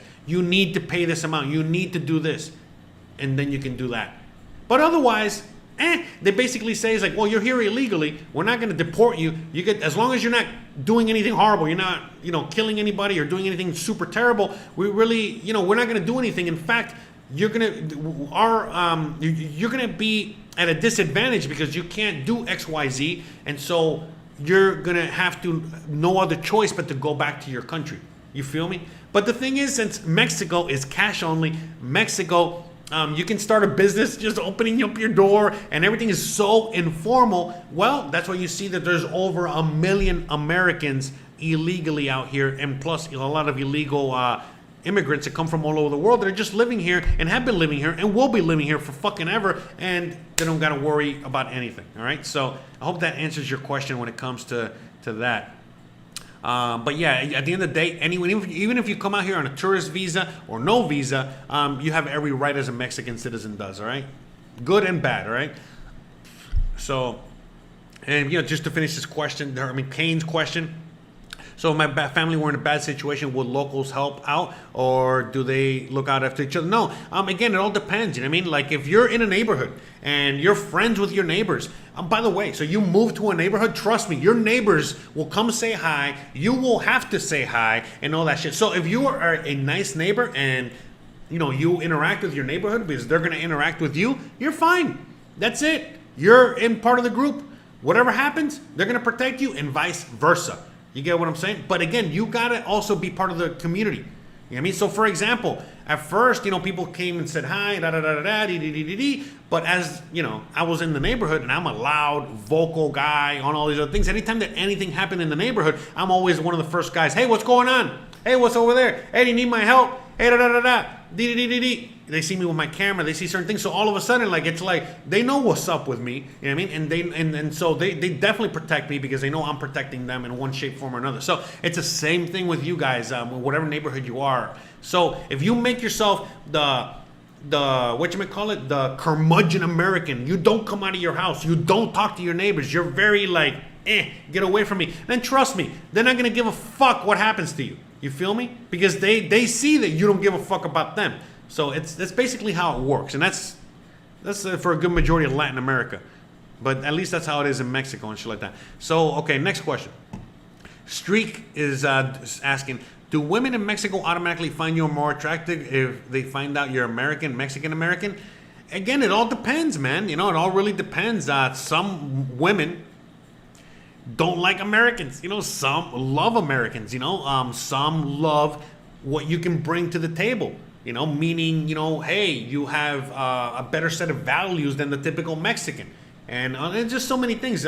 So the reality is that for me to sit here and put Mexican women in one tight little circle, or one little, one space, it's crazy because Mexican women are just as diverse as women all over the world, and Mexico is very diverse. And, it's not as crazy, the women out here are not as crazy as they are in the US, Canada, in Europe, you know what I mean by that, you know, with the whole movement.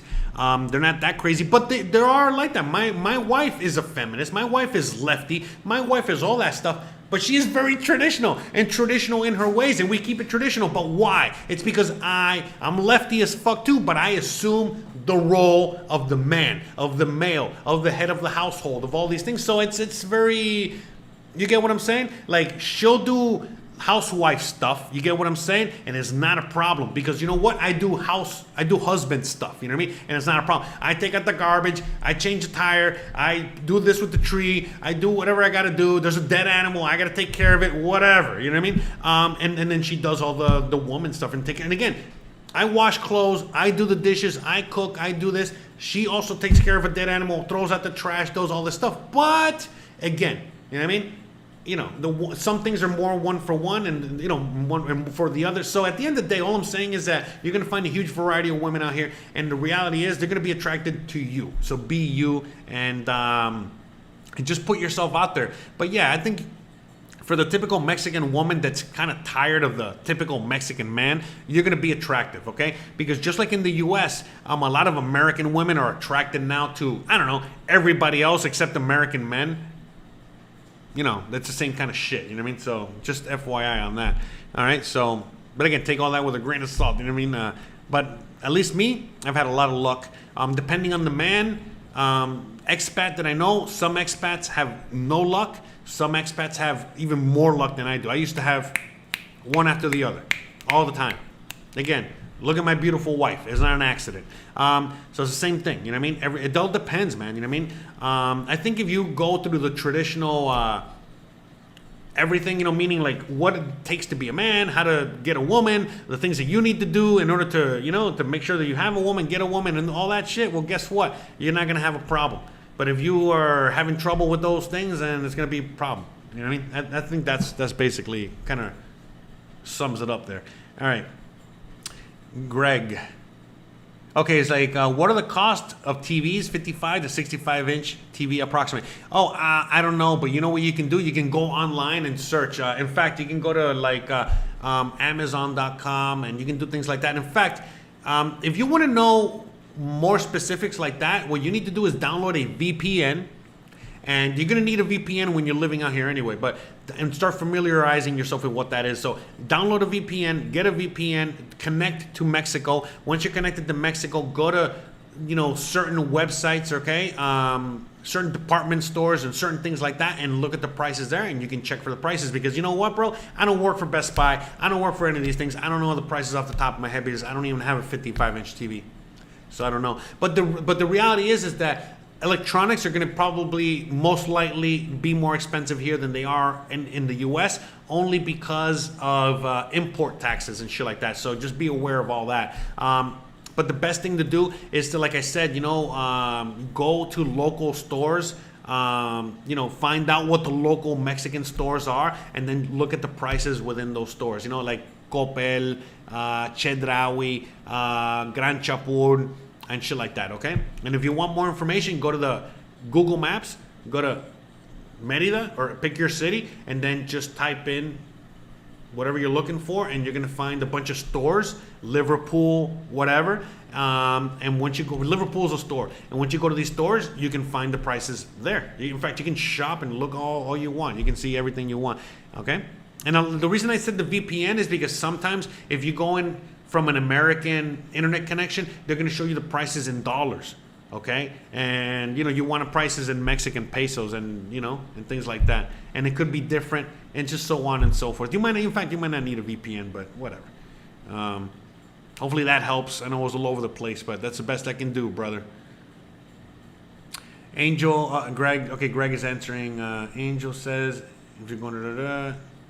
Okay, so he says, if you're going to a temporary or permanent resident card, you need to go to the Mexican consulate in the U.S. before coming to Mexico. Okay, Greg, so things have changed. I mean, I'm glad you brought that up. So things have actually changed. You don't need to do that. You don't need to do that as of now. As of now, things have changed, and you can actually, if you're out here on a tourist visa and you meet the requirements, you can actually go to immigration and get it done here. You don't need to go to an outside consulate anymore. You don't need to do any of that anymore. You can do it all here in-house. Now, I was dealing with this earlier today. Basically, if you go on your own and you try to go through immigration and get it done, they're not going to help you. But if you hire a lawyer, you hire somebody else that knows the people that work in immigration, they'll get it done for you. And the reality is, it's legal, and it's all part of the new things that they've done with the changing of the laws due to the virus and all this other stuff. So it's legal, but again, everything's loosey-goosey out here. So it's just depending on who you're dealing with, whether they're gonna, fix it or not. But again, if you get someone that's like a lawyer, that's dedicating himself to doing this, and they already know the people, they already know how to grease up the people and all this other stuff, you're good to go.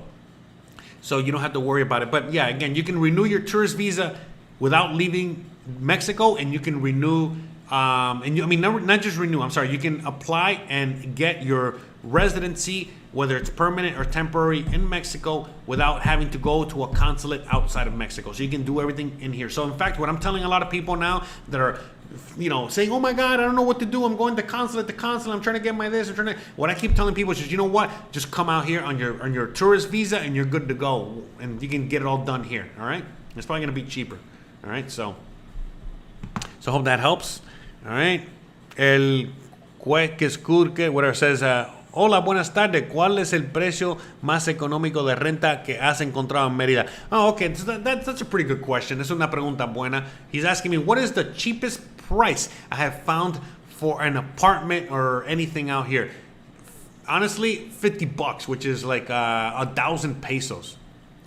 El más barato ha sido como 1,000 pesos. Pero yo estoy seguro que lo tienen mucho más barato que eso. Como mucho más barato quieren decir 800 pesos, creo. Pero no sé, yo creo que ya 1,000 pesos está bastante barato. Pero no sé, porque yo conozco gente que pagan renta en casas como esta, como 2,500 pesos. Yo pago 5,000 pesos, 5,500 pesos. Hay gente que pagan como, por esta misma casa similar, 2,000, 2,500. Pero, o sea, mexicanos viviendo, ¿sabes?, en otras partes aquí de Mérida, en más partes más residenciales, así, tú sabes. Pero ha visto apartamentos como en 1,000 pesos. Yo creo que 1,000 pesos es lo más barato que ha visto. Okay, so I was just asking, you're just kind of going through prices real quick, but the cheapest I've ever seen has been around 1,000 pesos, which is $50. I'm sure you can maybe find something cheaper, not quite sure. Don't take my word on it, but I know for a fact, I've seen it for 1,000. But I've seen places, like for example, my house, I'm paying $250 for. But I know people that have a similar house to what I have, but in the real Mexican neighborhood with Mexican and they're paying like $100 to $125 for this house similar to here. So it just depends on many things. But I think the cheapest I've seen, $50. But that's an apartment, small little hole in the wall. Probably most typical expats, Americans, and people coming from abroad, first world countries, are not going to want to live in a $50 apartment. Okay, trust me, $50 a month apartment. Okay, so just FYI. LECP says, does Biden have a good relationship with AMLO? Short answer, no. And Biden. And AMLO does not have a good relationship with AMLO. AMLO does not have a good relationship with Biden, and Biden doesn't have a good one with AMLO. And again, just because they're both on the opposite ends of the spectrum. AMLO is like Trump, okay? So that's why they don't get along, because so that's why AMLO got along with Trump. AMLO and Trump, they loved each other. AMLO and Trump loved each other, best buddies. But Biden, not so much, because they're on the opposite ends of the spectrum. But they get along.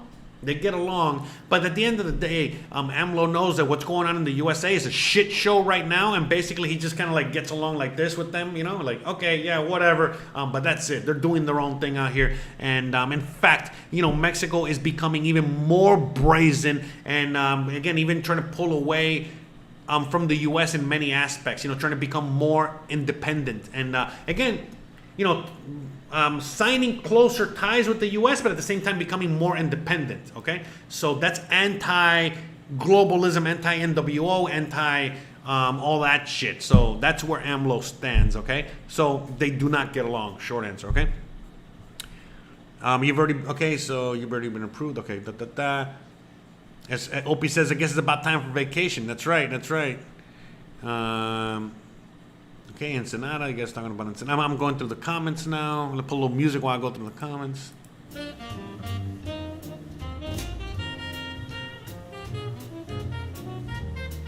Oh, there you go. So see, look, amputee, he's saying that again, you know, he went to my eye doctor, no English, and yet, you know, they still understood each other, so. Awesome. Yeah, I gotta go to the eye doctor. My glasses are literally falling apart already. You know me. You know, not that they're falling apart because of me. It has nothing to do with, you know, I do this with all my glasses, right? So, I'm terrible. Yes, Crystal. Okay, so Crystal Opal, I've already been to Oaxaca. If you want to know more about Oaxaca, check out my videos on that. I have like a whole bunch of, I think like 10 videos on Oaxaca, give or take. Just check out, you know, the playlist, the Oaxaca playlist. So check that out here. And then, yeah, if I go anywhere else, I'm going to make videos, obviously, and I'll put them on the website. So stay tuned. Subscribe, like, hit the bell icon so that way you know. All right? Hold on. Bruh. Okay, what is the process to buy a car in Merida? Same exact process as in the U.S. I mean, I don't know what you mean. You need residency. You cannot do it on a tourist visa. You need at least some sort of residency. Do you know anything about Chubuna, the Hidalgo neighborhood? It's a nice neighborhood. Yay, Lambo's still around. That's right. Lambo's still around. Damn, man. Wow, I gotta move this now. Any idea Haitians arriving to Mexico? Look, man, if you want to ask that question and talk about that, that's on my other channel. Unfortunately, I can't talk about these things here for too many obvious reasons. I'm trying to keep this channel growing, okay? Because this channel is important for other things. If you want to talk about that, ask on the other channel. But again, how the fuck are they getting here, bro? How do you think? On a boat, bro? I mean, come on. You know, again, talk on the other channel more about that. Lambo, everybody talking about Lambo. Can you explain taxes in Mexico? No, no taxes, man. No taxes. You don't got to worry about taxes. Unless you are doing a business and I'm talking about a big business, unless you're in a, you know, actually having a storefront of some sort, whatever kind of business it is, you really don't got to worry about taxes, because even if you're doing just business out of your home, you still don't got to worry about taxes. The only taxes you got to worry about is the USA. If you're an American citizen, you got to declare your taxes. Even if you're in Antarctica, even if you're on Mars, no matter where the fuck you are in the universe, you got to declare your taxes every year. Now, even if you just declare 0, you still got to declare something. So that's in the US. So if you're in Mexico, and you're American, you got to declare your American taxes every year, but you don't got to declare any taxes in Mexico under any circumstances unless you get to a certain area threshold. And in that case, again, you know, you want more information, you need to consult with me, again, $25 an hour, or consult with my lawyer and they'll give you more. But again, by the time you get to that point, it's very far. In fact, even if you're doing business and you're doing really, really good, the most that they're going to do is knock on your door and say, hey, where's your license, or where's your this? Oh, I don't got one. And they'll be like, bro, go get it. That's it. All right, the end. And if you keep doing that over and over again, maybe they'll give you a fine, and then you got to pay a little tax, and then yada, yada, yada. But again, right now, Mexico's way behind on that, and they're trying to make it easier so that Mexicans can pay tax. But taxes in Mexico are complete opposite of the USA, meaning that they're voluntary almost, you know what I mean? They're basically voluntary, you know what I mean? And, you know, they make it hard for you to pay tax. You know what I mean? So it's like, yeah, it's a whole thing. You know what I mean? So why would you even pay tax if they're make it hard for you to pay the tax? You know what I mean? So, Lambo's vaccinated. He got the anal vaccine. Let me see. WhatsApp, your fees with the lawyer wants to charge, and government fees that will be charged, huh? What? WhatsApp, you the fees the lawyer wants to charge, huh? I don't know. Listen, I don't know. I have no idea what you're writing there. I have no idea what you're saying. But again, I don't make any money off any one of these things. So again, you're talking to the lawyer. That's him. Some people think that my lawyer is cheap. Some people think that the price is right, and some people think that the price is too expensive. What I tell people is that there's a lot of people out there. There's a lot of variety. There's a lot of options, and you can go with whoever is better for you. Go where you're treated best. Go where you think is best, and that's it. All I can do is offer the guy that works for me, the guy that's, again, has a lot of satisfied customers, a lot of you guys that are satisfied customers, and it is what it is. So that's it, you know what I mean? But again, all that is with him, and I don't know what the fees are, I don't know what the cost is, I have no idea. Because I try to remove myself from that. Again, everybody, you know what I mean? Because everybody's, and so everybody, by the way, when I send you guys to my assistant, when I send you guys to, whoever the hell I send you guys, that's you and them. You guys deal with whatever. And, the reason that I put these people on my team is because these are reliable people that get shit done and all that other stuff. And that's it. So, I mean, that's all I can do, man. So, can you get the horse medicine here? Yeah, you can get all that shit here. No problem. No, you don't need a script. No, you can get it over the counter. Just go to the pharmacy and get it like aspirin. Is the vaccine free in Mexico? Yes, for citizens, it's free. I don't know about anyone else because whatever. But for citizens, they're giving the vaccine to anyone that wants it. Yes. Watching from the beginning. You had to get a license to go through driving school. Okay, whatever. Driving school. Okay, How's it going, Belltime Daisy? Thanks for coming. Yeah, and New York native. You've been here for a while, brother. Shout out to you. You should come out to one of the meetups one of these days, man. Love to see you out there. Later, Lodak. Later, guys. Well, I don't even know how many people are watching. Oh, there's a lot of people watching. Shout out to all of you guys. See, you know how long? This whole time it says that they've only had like 8 people watching because my thing here is messed up. It seems like it's like 40 some odd. There's a lot of people out there. Shout out to all of you guys. So, in Israel, okay, whatever. Is crypto big out there? Yeah. Okay. So yeah. So crypto is not big in this region yet, but crypto is getting pretty big in Mexico. In fact, thank you for bringing that up, Opie. The president of Banco Azteca, the owner of Banco Azteca, which is one of the biggest banks out here, one of the best banks out here, they said that they're going to start selling and buying Bitcoin to residents and all that shit. And when I was here for the longest time and I used to tell you guys, oh yeah, I used to go buy silver and no ID, no nothing, and I used to go buy silver just for straight cash at the bank.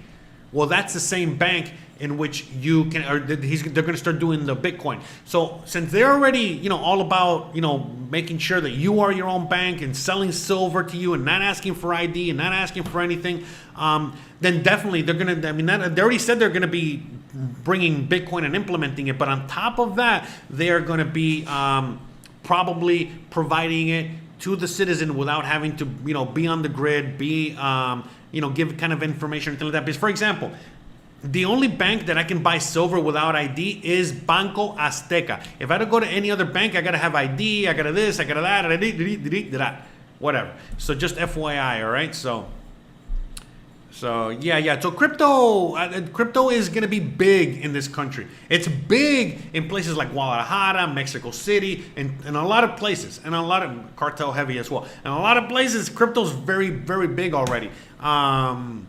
But when it comes to this region, not so much. I'm just being honest. And it sucks because I'm so big into crypto, and it sucks that there's not more crypto anything out here. In fact, I'm probably the only or one of the biggest crypto things in Merida, period, in the story, all right? So, all right, Gabriel says, there are a lot of homes you can buy in Merida for cash that are in disrepair that could be restored fairly easily. Correct. A lot of investment opportunity out here. Yeah. And by the way, look, he saw 6-bedroom, 6-bath, 9-room mansion for $650K. And again, you can probably get that for cheaper, and that is on the crazy expensive side of things, right? So Mark Brewer's like, no Bitcoin. Again, the Bitcoin here is not as, it's not like El Salvador yet. But it's coming. It's definitely coming out here. Remember, Mexico is the biggest, most important Latin American country. Okay, so definitely it's coming, and the system, the laws, the everything out here is very how do I say this? The stage is kind of set. Everything is kind of like set for crypto to not just work out here, but to really flourish a lot. And I think Mexico is also looking at El Salvador and seeing what the hell they're doing out there in order to see how they're going to bring it out here. So for sure, 100%, it's coming out here. And again, in many cases, it's already out here working. So it's like I said, it's just not as, implemented as in other places, all right? So, Belton's, I can't believe someone showed up to my home. Yeah, it's not the first time. People have been showing up to my home since I've been doing YouTube. I don't know what the hell's wrong with people. I don't know why people think that that's okay. I get it. A lot of people have told me that, maybe because I'm so personable, the way that I am with you guys, and I make it seem, again, you guys are all friends with me. I don't know you guys. I know a handful of you guys, but I don't know any of you guys. But you guys all know me. And so some people that are not right in the head will just think automatically that they're friends with me. They have a friendship with me. They have something with me. So, of course, it's not a problem just showing up to my house. The fuck, I don't know.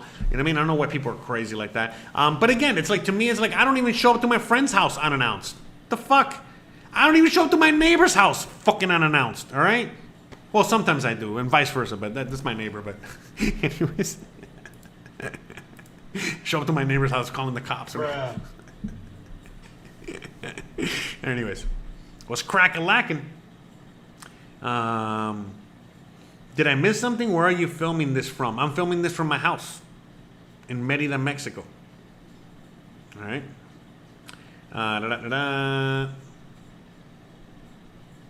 Opie says $25 an hour sounds cheap for what I want. Yeah, again, look, man, some people, it's funny. Some people I talk to and then they tell me, damn, you only charge $25? I charge $125 for my consulting. And I'm like, bro, what the?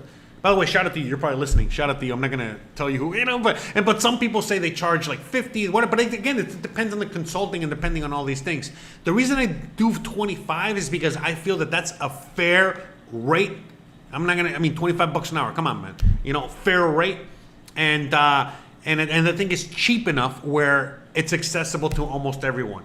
And for anyone that is still too expensive, again, that's why I have so much free information. Like right now, you can ask me whatever the fuck you want, you know what I mean? And it's free. So when anyone out there complains, which is very rare, when they complain about me charging or me whatever, I tell them to go F themselves real quick because I don't really got time for that shit no more. You know what I mean? I got too many people, whatever. And by the way, every once in a while, some of you guys will send me an email or send me a question or send me a quick little thing. I'll answer it. When I get time, I answer real quick. But some of you guys send me like a whole thing wanting me to answer like all these questions. And I'm like, yeah, no problem. It's $25 an hour. We can do a Zoom call, a Skype call. We can do whatever. And I'll answer anything and everything you want. We can talk for hours. I don't care. And they get pissed off and they get upset. And I'm like, bro, I don't care. Look, again, for anyone out there, I don't care. All right, I really don't. You know what I mean? And so, like, at the very least, if someone is going to, ask me all these or would demand these things or want things from me, the very least you could do is pay me for my services or donation or whatever. You know what I mean? And if you don't want to do that, I'm not going to get offended. And then if you get offended, that's your problem. You know what I mean? But I'm really not going to care. You know what I mean? So, enough of that. All right, so let's keep moving it. What's your take on the jab required to fly to the USA? I don't know. Ask me on my other channel. Because, again, this channel is just about Mexico and living in Merida and living in Mexico, living in the Yucatan. So, honestly, again, that's why I live here. That should be enough of an answer. But if you want a real answer, please, every Wednesday, I'm going to be doing live streams on my other channel. Ask me there because I would love to talk about that and answer that there. But I can't talk about it too much here because I'm going to get censored. I'm going to get my channel in trouble, and I can go on and on. You know what I mean? Again. So, but again, I love you, Joe. Shout out to you. But yeah, ask me on the other question. Ask me over there, and we'll talk about it there. But again, to me, I think it's beyond insanity. That's why I live here. Okay, next one. Haven't you heard Joe just order negative? Okay. Okay. Bruce Banner says, depends on the women. I was in La Isla and this lady wanted me so bad. She was blowing kisses. She said the best way to learn Spanish is in bed. I mean, there you go, Bruce. There you go. I know a lot of people that they're on Tinder and they can't score a date. And I know other people that are like, I've never even been on Tinder since I've been to Mexico. Women are throwing themselves at me. So, I had both. You know what I mean? I had women throwing themselves at me. I still have women throwing themselves at me. And that's why, Christian gets a little jealous. Because they'll throw themselves at me in front of fucking Christian. That's how fucking crazy they are. So I got that. And on the other end of the spectrum, where, I was on Tinder as well. And I was having a lot of luck. A lot of awesome luck. So, and by the way, Mexican women, Merida women. Look, Mexico is very huge. And there's women all over Mexico. And I'm not going to fucking rank women, but for sure. Women in this region are very sexy, very beautiful. I think Veracruz is also a very, nice spot. There's a bunch of spots where the women are beautiful. I'm not gonna name the ones that I think that the women are, but you know what I'm saying. Everybody has a taste. Some people like those women. Some people hate these women. Everybody has a taste. But at least in my opinion, I think this area has some of the most beautiful women, honestly. And yeah, so you can take that again, with a grain of salt. But yeah, all right, we'll go. Let's see, next. Can you build a home with $50,000 US if you had the land? You got to buy the land as well. But yeah, for sure. $50,000 is plenty of money. But it's gonna cost. You know what I mean? It's $50,000. $50,000 is how many is that in? That's a lot of money, man. How many is that in pesos times?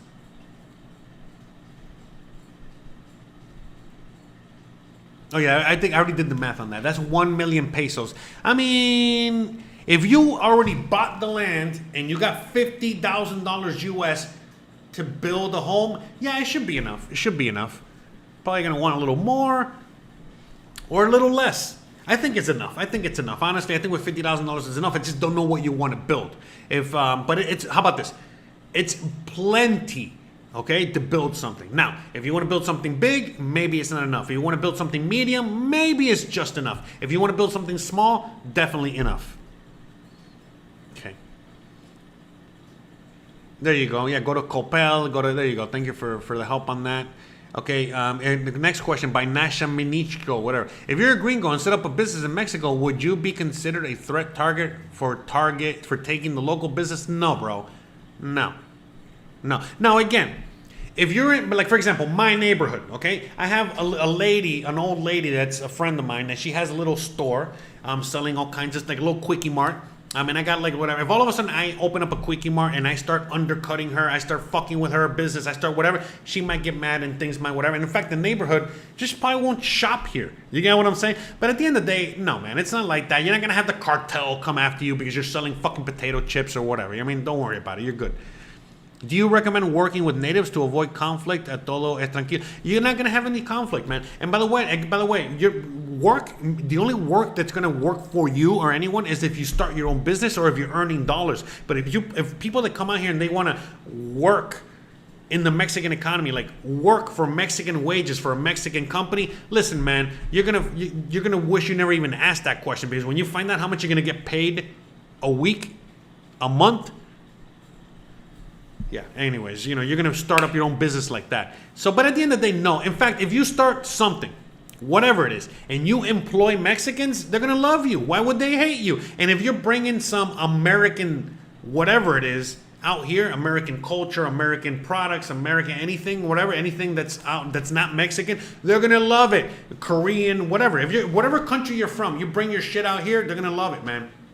And especially if you hire Mexicans and you're stimulating the economy, why would they hate you? And if you treat your employees great, they'll love you, because most Mexican employers treat their employees like shit. So if all of a sudden you come out here and you have like, I don't know, worker rights and you treat them good, you're going to be fine, bro. You're going to be fine. And the other businesses are not going to be doing anything. And again, you have the same resources as they do.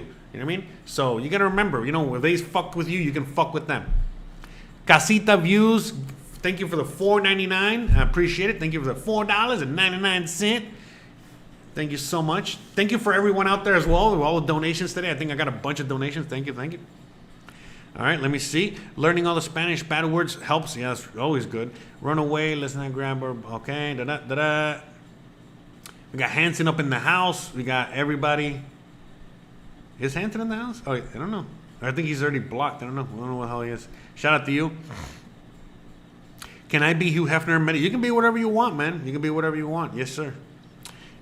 Oh, okay. Kane is in New Zealand. Oof. Oh, no, you're not in New Zealand. You said in New Zealand. In New Zealand, some people come home after work and have a beer, and some come home and have a smoke. Are Mexicans like that? Is it casual? As I ask, as Mexico seems pretty... No. Look, Mexico's super religious, but Mexico is the most laid back of anything. So everyone out here is very laid back. In fact, so laid back that it gets annoying sometimes. Meaning like today, the cleaning lady was supposed to come and clean and she didn't show up. You know, it is what it is. You know what I mean? Shit like that. You know what I mean? So it's like, you know, and I can go on and on. But at the end of the day, you know, no, they're very laid back. They're very chill. They're very relaxed. They're very laid. Now, depending on the part of Mexico, in this part of Mexico, very laid back, very chill, very relaxed, very, you know, super slow, super whatever. But if you go to Mexico City, it's like Los Angeles, like New York, like, you know, quick. So depending on the part of Mexico, but as a whole, no matter where the hell you are in Mexico, everyone's gonna have their beer, smoke, whatever, you know, whatever drug or libation of choice, and yeah, no, in fact,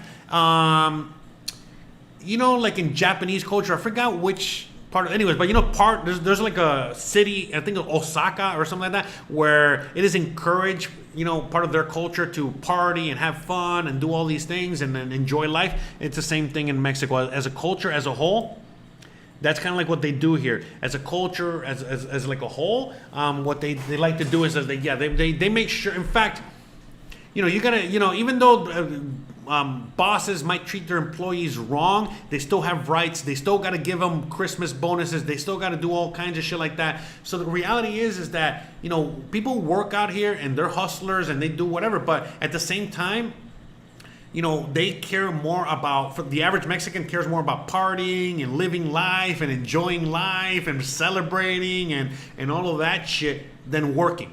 So that's part of the culture right here. So no. It's actually, you'll come out here and you're going to see how much more relaxed it probably is in New Zealand and freer. So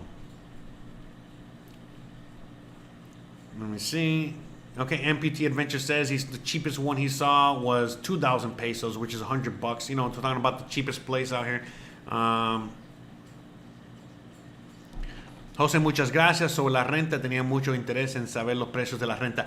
Otra cosa, mira, también, if you're still around, if you're still listening, if you want to know more about the prices of rent, more about the prices of all that, here, look, again, go to my website.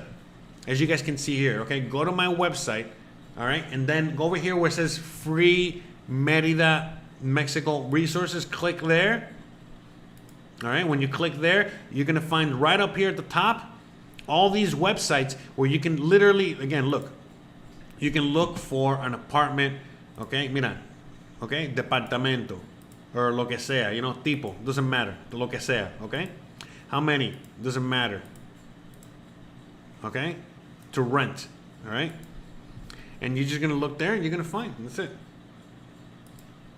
okay, hold on a second, let me get rid of this for a second so I can see what I'm doing.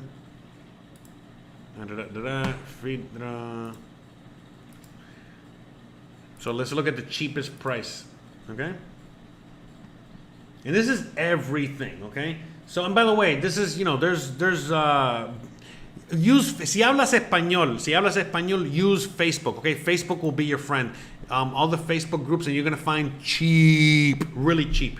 Yeah, but out here, this seems expensive. Hold on a second. I want to. Maybe I can zoom in. Zoom in, damn it. And find cheaper rents. Did he?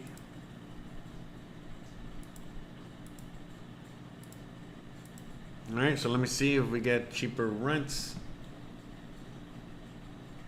Okay, so look at this one. This is 800 pesos. Okay, this is $40. $40. Okay, $40, right? $40 for an apartment.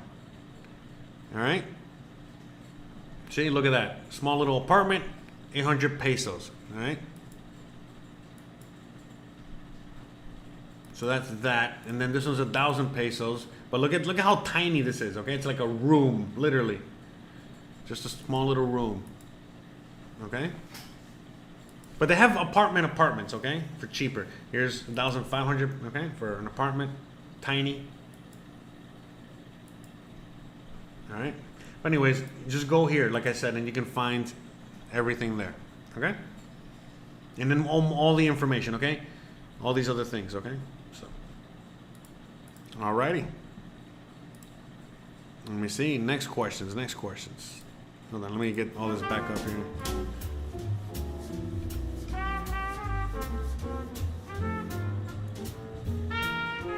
Yeah, there's seashells of all sizes, bro. All kinds of sizes of seashells. Oh, thank you, Bruce. I appreciate that. Appreciate the kind words, Bruce. Thank you very much. Why do people go to Mexico and gripe about people not speaking English? Yeah, exactly. You know, exactly. You know, how do I hear? I gotta. Bruh.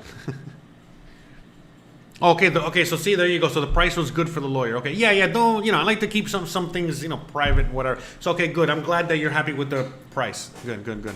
I'm 40 minutes behind, I know, right? Hopefully I'm catching up here. And then, the Facebook group is all down below. Let's click the links in the description. The links are down there. I forgot the name of the group. It's Jose's Facebook group or something. I don't know. But the link is down below. Single guy asking the important questions. Cost of good beer by the case. Cheap. You know, like again, $5 for 6 beers. So that's like $1 a beer. All right. You can get $1 a beer even cheaper than that, and you can get even. And then they sell like the big 40 ounce, 60 ounce, you know, big beers. And then most Mexicans will buy the big beer, the big.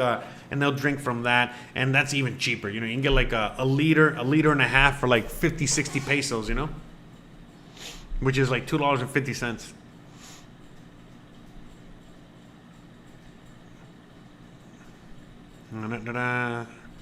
Okay, I'm catching up. I'm reading the comments.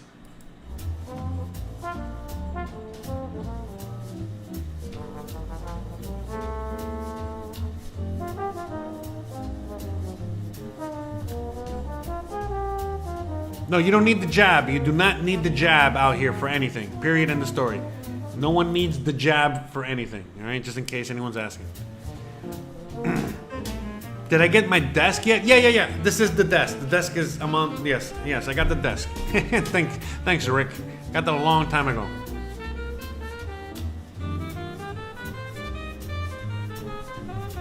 Knowing what you do now, would you have picked another city when you first moved to Mexico other than Merida? No. Actually, no. That's actually a great question. I landed here kind of by chance. I'm actually very happy that I landed here. Man, these flies are killing me. 1 second, guys. Hold on a second.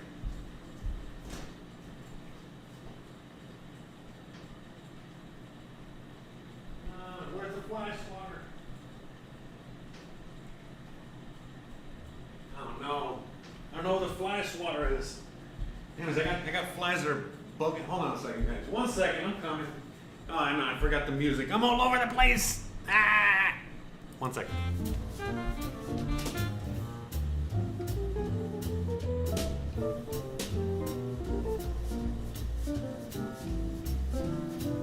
Don't you hate when you leave? By the way, this is a fly swatter. It's like a racket, and then it's like it's electric, and then basically you just go bzz, bzz, bzz, and you kill the flies. Yeah, there's a lot of flies. You hear that? You hear that? Fuck, there's a lot of flies. Shit. Yeah, it's kind of the season right now. It's humid. It's very humid and hot out there, so they're everywhere. And I got the door open in the back because so the gizmo can come in and out. So since I'm doing the live stream and Christian's teaching them kids. My God, you hear that? God. I think it's just one. All right. Anyways, all right. I think we're good now. Okay. Anyways, this is the best. This is when you get here. Buy this. You're gonna find it at Walmart. You're gonna find it all over the place. It's like $5. This is the best thing. This is the best way to kill flies. Look at that. I think this one is dead. He's stuck on there. You see?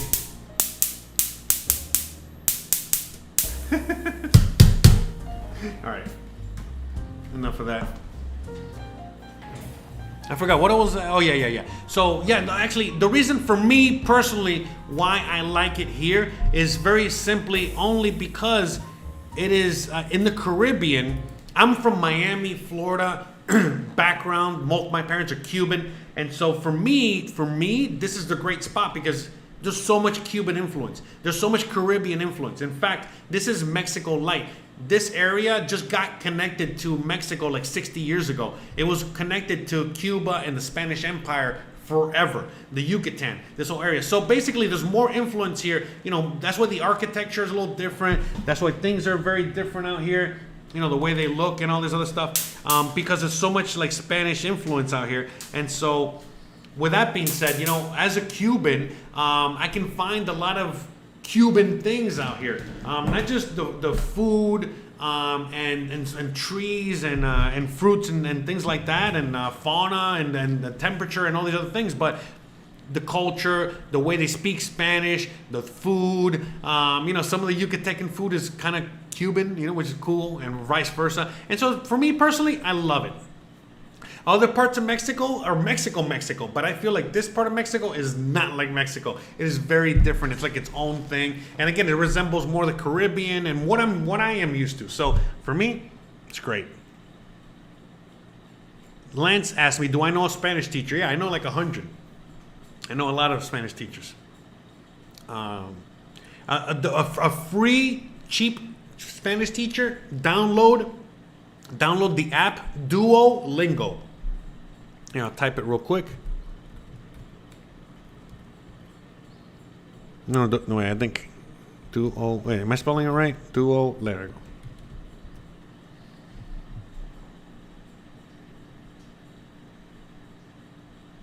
Oh, shout out to Julia. Thank you for the Cash App. I just got the Cash App notification. Thank you for the $20. Again, hey, by the way, shout out to all of you guys that have been sending me all kinds of love today, from $10 to $20 to $5 to $1 to fuck yeah, love you all.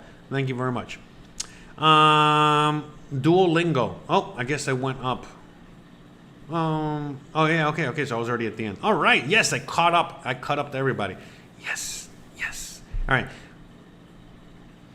Okay, Opie says, I looked at a hotel to stay in for the last year and it was $20K a night. Yeah, you're definitely looking at the wrong hotel, bro. I mean, you're probably looking at some hotels in Cancun. $20K a night is $1,000 a night. Are you fucking kidding me? That's crazy. So, I mean, that's probably Cancun, all-inclusive, all this, and even then, it's way too expensive. Way too expensive. If I'm paying $20K for something out here, that's like a month, you know? I don't know. There's women from Baja in Merida, believe it or not. Oh, yeah. So Merida is becoming an international city. All Mexicans from all over Mexico are coming here, flocking here. Americans are flocking here. Europeans are flocking here. All kinds of people from all over the world are flocking here. But even the natives, yeah. So for sure, just like a lot of natives are leaving to other parts of Mexico, a lot of Mexicans are coming here because it's getting more expensive. It's getting dangerous. It's getting whatever in their part of Mexico. So they come out here because of of all the benefits that it has. So even Mexicans, they love it out here, and there's a lot of immigration coming to this area, Merida, Yucatan, and it's coming from all over, man. It's not just from your neck of the woods. Bruce says, I wish it was in Merida. Oh, okay. So you were here. I didn't have to leave my room, just call Uber for Port Cute. That's right. That's what amputee does. That's what James does.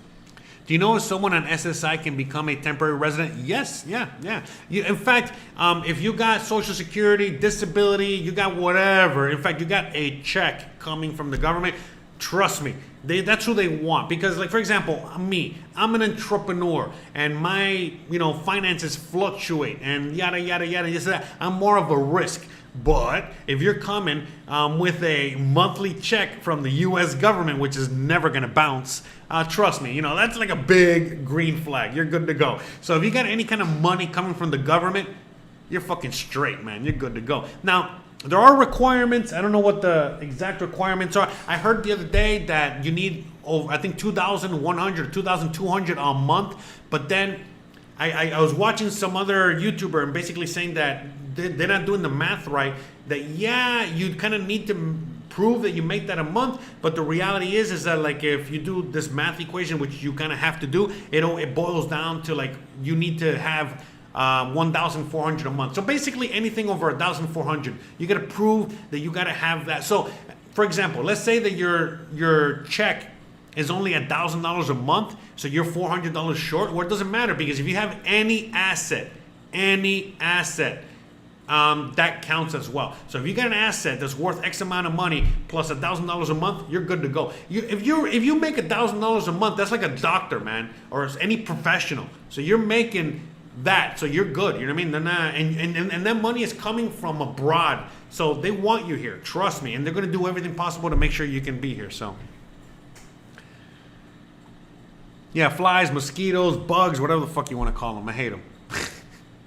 Philip says, hola, Jose, amigo. Do I fill out the health questionnaire online or bring the paper? What? I don't know what that is. What health? I don't know what health paper that is. I don't know. Are you coming from the U.S. or are you coming from Canada?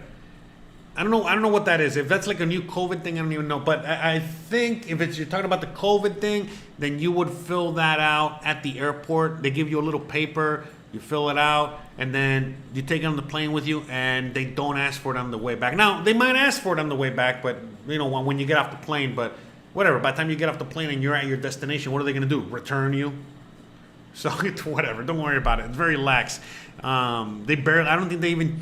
I filled out the little paper. If you're talking about that COVID thing, I filled it out at the airport on my way to wherever at Oaxaca, and then they never picked it up on the way on the way over there, and then did the same thing on the way back, and they never picked up the paper either. But again, that was just my experience. You know, it is what it is.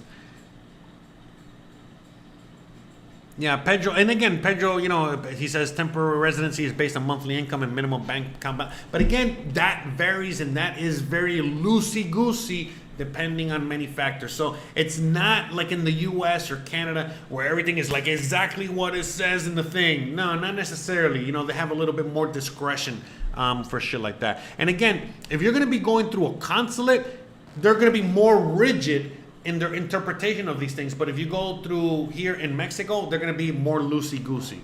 Okay? You can see the sparks. Oh, yeah, from the... Man, these flies are still... There's a lot of flies out here still. And there's so many flies today. I don't know why there's so many flies today. Die. Get off. This is like one fly that's stuck on there. Sorry. Wanted to see if you guys are still awake over there. Bruh. Get one of those salt guns for flies. It's so fun, you won't have any salt left to put on your fries. Oh, fries. Flies? What? What are you talking about? What the fuck are you talking about? 2 days in Tugla in a hotel, then San Cristobal. I have a hostel booked already. Oh, awesome, awesome. Congratulations, man. That's right. I believe, MJ says, I believe it's around 1,600 a month to get temporary visa. Yeah, and again, man, look, I'm not the guy because I got married. That's why I got my shit.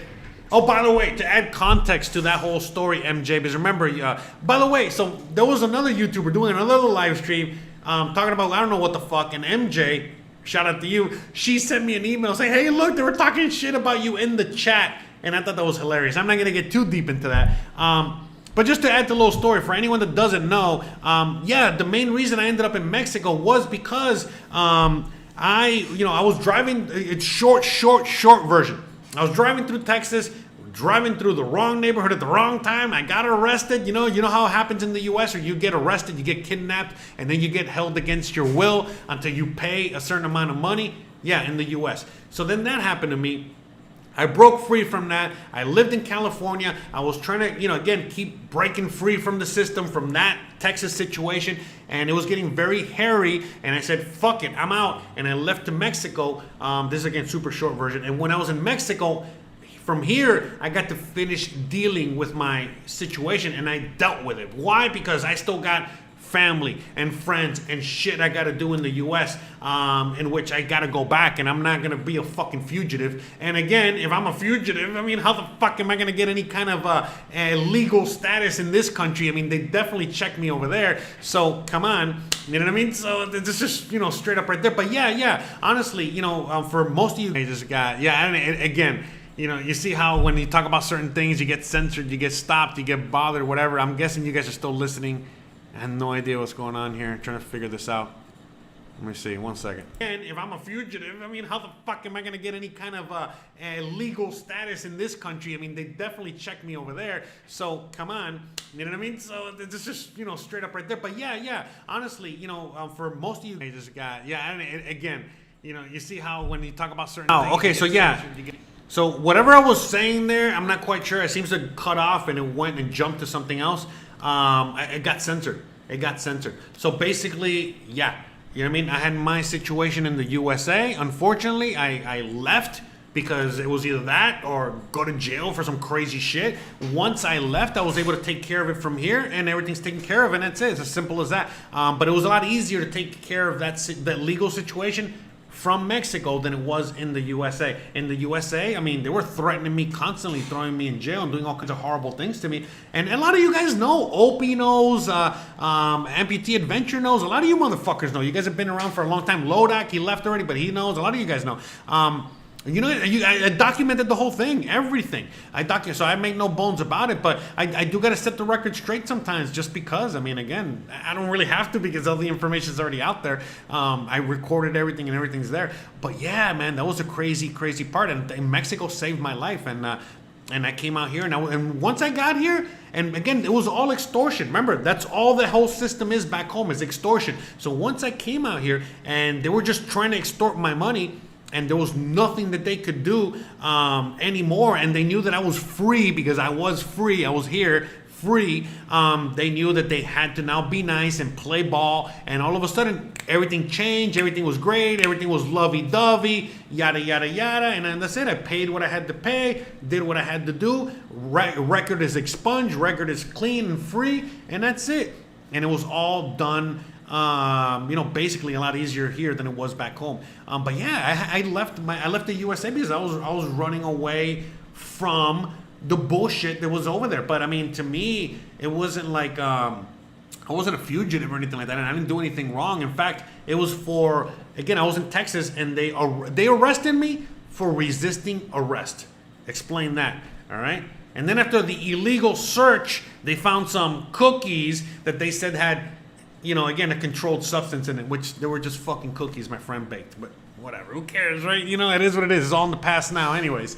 I'm free as can be and happy as can be. Thank God for that. But yeah, man, you know what I mean? Like, it's same thing as when marrying my wife. You know, I tell you guys how that happened. You know, we were dating. Everything was great. Everything was wonderful. We were very happy. And I basically said, hey, look, I got my immigration situation. I need to fix it. Want to get married? I'll do whatever you want. You know what I mean? Like, you know what I'm saying? Like we'll work something out. Let's do a business deal. Like, let's get married so I can get my immigration status and yada yada. But by the way things are looked at here are very different. They're not like in the USA. So that whole thing of getting married to get your immigration and then getting divorced, I mean, that is totally normal. You can literally get married, get your immigration papers, and get divorced the next day, and you're good to go. That's it. They're not going to ask for anything else. They don't give a fuck what happens. So with that being said, I go to her, look, since these are the laws, you know what I mean? Like, what do you need? What do you want from me? And she goes, I don't want anything. I just want you. I want to marry you. You know, meaning like, the only way I'm going to do this is if we're actually going to get married for real and do this for real. And I was like, what?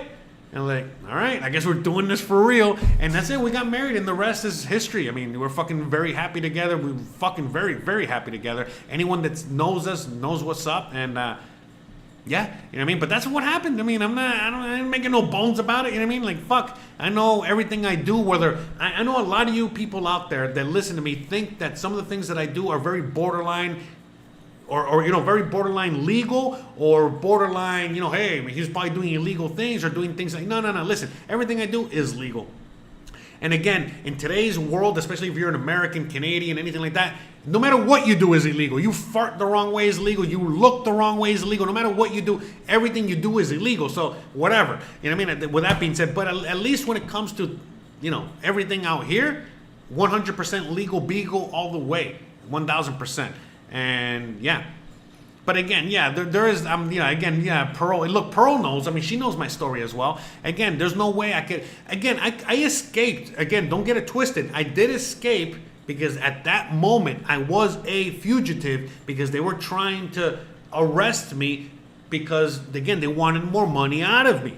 And so when I left the country and they could not arrest me anymore, that's when I stopped being a fugitive and they stopped chasing me, and they basically said, okay, you win, just pay this amount and you're good to go. And that's what I did, and that's how it ended, the end, you know? So that's why I know, I mean, it was all, and then by the way, once it was all said and done, by the way, I like telling the story because it's fucking, I mean, it's hilarious now. But like when I got back, the final judgment, the final paperwork and all that shit from Texas, basically it was just saying, hey, you're right. Hey, we're not going to admit fault. Hey, we fucked up, but we're not going to admit we fucked up. Thanks for playing. Thanks for your purchase. Here's your receipt. I'm like, man, go.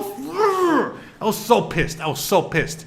Because again, you know what I mean? Like it was, they basically just, you know, sorry. But back then I had a few bucks. I was doing pretty good financially. I was doing great after so much hard work, after so much sacrifice, after so much everything. And basically that instance took it all away from me. And I was living on basically I was like a few fucking steps from living on the street. And that's when I came to Mexico because I said, fuck that.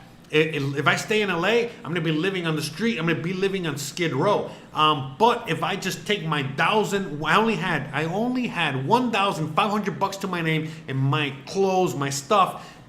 And I said, you know what? At least I know I can survive in Mexico with that. I know Spanish. I'm a hustler, yada, yada, yada. I'll figure it out. I'll have at least a few months to figure it out as opposed to a few days. And that's why I came out here. And it was the best decision I ever fucking made. Best decision.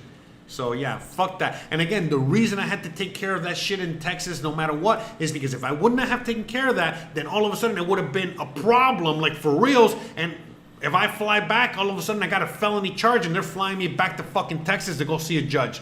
For nothing. So I was like, you know, fuck that. I'm taking care of all that shit. You know what I mean? I'm not even, because again, as long as I never went back to the US, I'm good. But again, if I wanted to do things out here, I needed to fix that. You feel me? So it's a whole thing. So, yeah, don't be what is it? Don't be taking all of my examples, all right? Anyways. Yeah, sorry. Hey, man, I got some phone messages there. I got people saying hi. Let me see if I missed any. I know I missed some questions there. It's harder. Okay, so MJ says, yes, Stephanie is great. I'm guessing you used Stephanie, which is the assistant. Great. I'm glad that. Thank you very much. I appreciate that because it helps everybody else. You know So yeah, that's my assistant, and I'm glad that she got some positive feedback. Awesome. Yeah, MJ says it is harder to find a place to rent if you have pets. Make sure it's okay with the landlord. Yes, exactly. We got very lucky with our situation with Gizmo, but. The thing is, it's like this. It's hard and it's not that hard. Why? Because most people out here have a dog. Dog is security. Dog is your alarm. Dog is going to fucking bite that guy that's going to break into your house in the ass. And I can go on and on. So, yeah, you got to check with the owner for sure, depending on the house, depending on things like that. But for the most part, the owner's not really caring too much because they know that that's what your dog is, you know what I mean?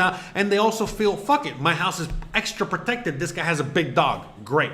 But again, if you're renting a house that's furnished, it's going to be nice and expensive and one of these nice, you know, expat houses, yeah, they're probably not going to want a dog because, and if they do, they're going to charge you up the ass because, you know, you're going to fuck up the furniture. You're going to this, you're going to that. So just make sure all that. Definitely check with your landlord. But I think it's harder to rent a home with a pet in the U.S. than it is in Mexico.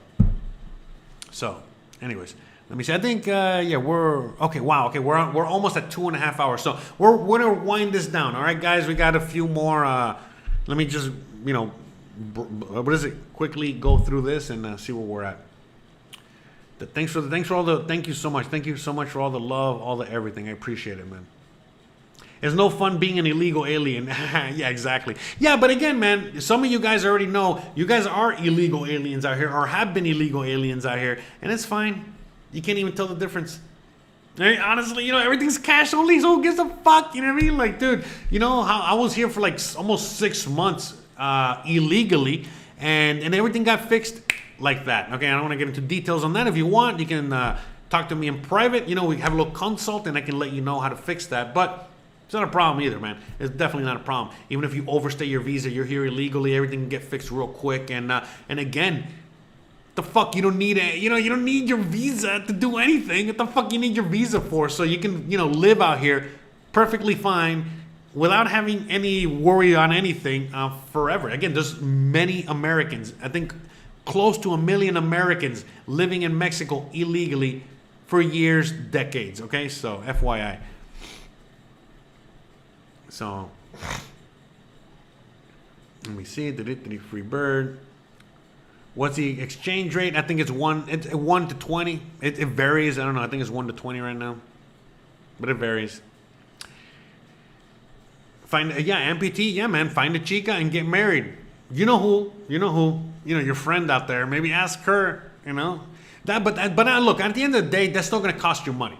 So again, talk to Jose, the lawyer, and see which is going to be cheaper. But I think in your case, since you qualify for the temporary visa, go down that route. It's going to be easier. It's going to be about the same price. But for me, I did not qualify for the temporary visa because, well, my finances, my many things. There was many things going against me. So I could not get a temporary visa through all the traditional ways. So I just had to, get married. Still a solution, man. It's not a big deal. Let me see. Yeah, exactly. Don't lose when you're traveling out here as a tourist, don't lose your little visa paper. Because again, it's going to be a problem later on. Pearl says, oh my God, rumors about Jose being a fugitive in Mexico. Haters hating. Hell yeah. No, but yeah, it's all right. If I don't have any haters, you ain't doing it right. I'm okay. I don't mind the haters. But yeah, that hater in particular, super stalker. I don't want to give too much information there, but Jesus, I don't know what to say. And so yeah, the fact that we had to block him, we had to get rid of that guy because that guy got way too crazy. I think that's why he's still with his little butt hurt. Because I don't know, man. There's some people out there that interact with me, and you guys want to be like best friends immediately, right away. You guys want to like move into my house, go out for. I'm like, bro, I don't even know who you are. I'm sure maybe we'll be friends, but I gotta know you. We gotta at least talk. I don't know. But some people just, I don't know, man. I don't know. I don't understand it because I've never experienced that with somebody else. I've never done that to somebody else. I don't know. It just, to me, it's very weird. I did the same thing with Eli 25 years ago. That's awesome. We're married. Yeah, there you go. Awesome, Michael Bolton. That's awesome. Does Mexico have palm trees? Yeah, I got about the biggest palm tree you ever seen in my backyard. No, actually, I do. I got a palm tree in my backyard that is so big. So big. How big is it? It's so big, I can't see it from up here. No, but yeah, it's really big. And in fact, every once in a while when there's high winds or whatever, and one of those palm fronds falls in my backyard, it's like the size of my backyard. It's like a giant palm tree. And every time a palm frond falls there, it's like, it's a mission, man. You know how the pain in the ass it is? I got to break that whole thing down and process it, the whole thing, in order to throw it away in the trash. Ugh. Anyways.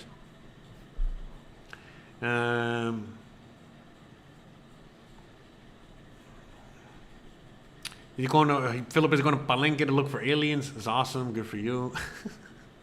Puff pass. Yeah, that's right. This little puff. Yeah, let's smoke the peace pipe a little bit while we wind it down. El Q says, aquí el sistema está bien jodido, no puede educar a tus hijos a tu manera porque el sistema se quiere meter en el medio. I don't know, ¿estás hablando de México o estás hablando de los Estados Unidos? I don't know what you're talking about. I think you're talking about the U.S., maybe Mexico, but at least in Mexico you have more freedom. He's just saying that the whole system is fucked up, but he didn't say where. So, but anyways, all right, let's play a little jazz music. Any more questions? Anything? We're gonna start winding this down. I think we're pretty much gonna get out of here real soon. Let me know if you got any more anything.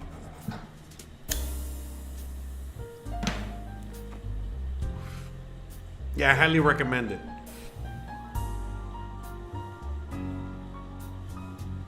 See, there you go, Philip. There you go. Oh, yes, in USA. Yeah, okay, exactly, Q. Yeah, I mean, you got it, bro. I mean, dude, Latin people from that live in the U.S., they're all flocking back to their countries, bro. Mexicans are coming back. Again, look at the border, man. Again, the Haitians and the this and the that. It's everybody but Mexicans. So things are, anyway. So yeah.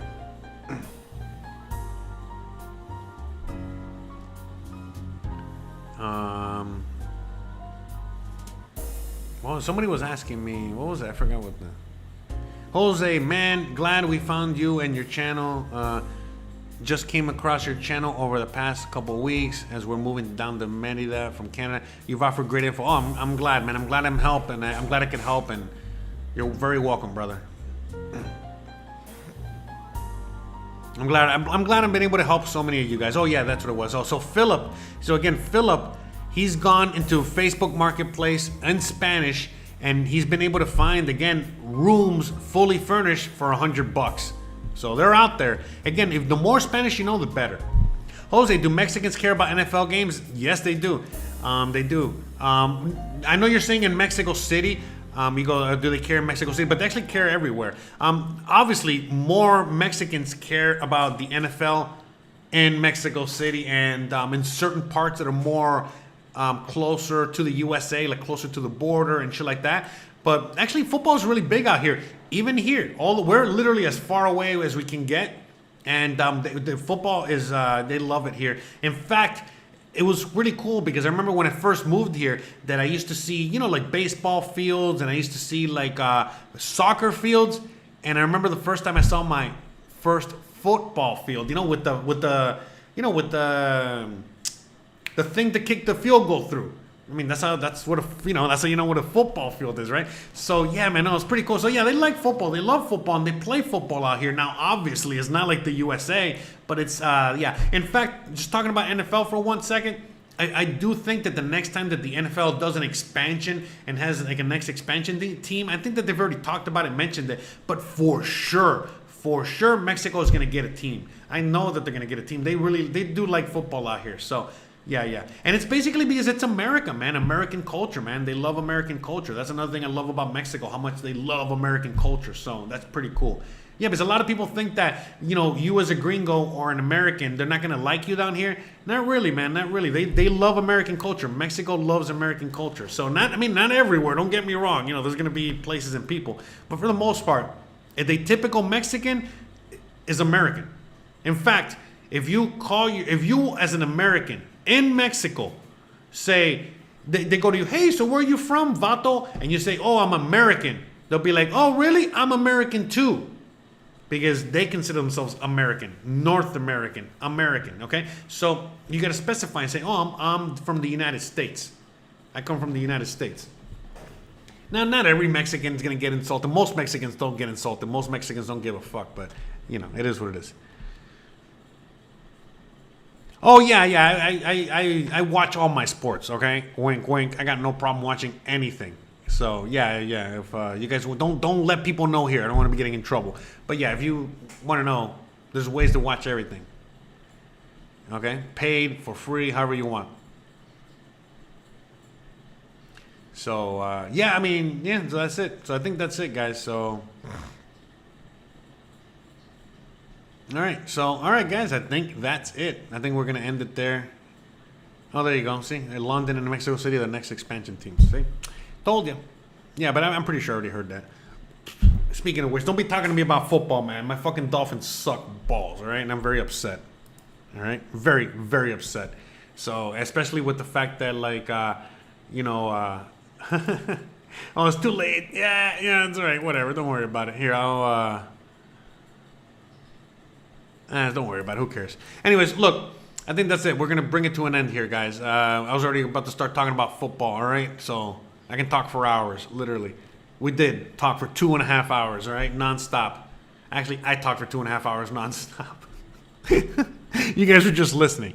I appreciate it. Thank you so much. I appreciate all the love. I appreciate all the donations. I appreciate all the birthday gifts. I appreciate everything. I love you guys. I appreciate you guys. And thank you so much. And look, hey, Christian's there. I guess she's on her way home. Awesome. All right, guys. Or maybe she's outside and I got to open the door. Anyways, regardless, I got to get going. I got things to do. But like end the stream. That's it. I can't really go much further. Anyways, guys, thanks again for watching. You already know what to do. If you like this kind of content, don't forget to please like, please subscribe, please share, please hit the bell icon, but more importantly than anything else, please stay awesome. I'll see you guys in around 3 weeks to a month. You already know how we do these live streams around every 3 weeks to a month. And I'll see you guys in a few days with the new upload. As you guys already know, I upload to this channel very frequently. And again, check out the website. Please check out my website so you guys can see all the stuff that I do. Remember, I'm now making content. You know, first of all, I'm making a lot of content on this channel. I'm making content on my old channel again. I'm going to see if I can revive the cooking channel. And I got a podcast. Every Tuesday and Thursday night, I got a live podcast on YouTube at 9 Eastern. 9 Eastern time. Live on YouTube. All the links are down below. And what else? Oh, yeah. And then I upload it to your favorite podcasting app, just like I upload a lot of the things that I put on my regular channel, and so on and so forth. All right, guys, that's it. We're out of here. Thanks again for watching. Love you guys, and I'll see you guys on the next one. Have a wonderful, wonderful rest of your weekend. Bye.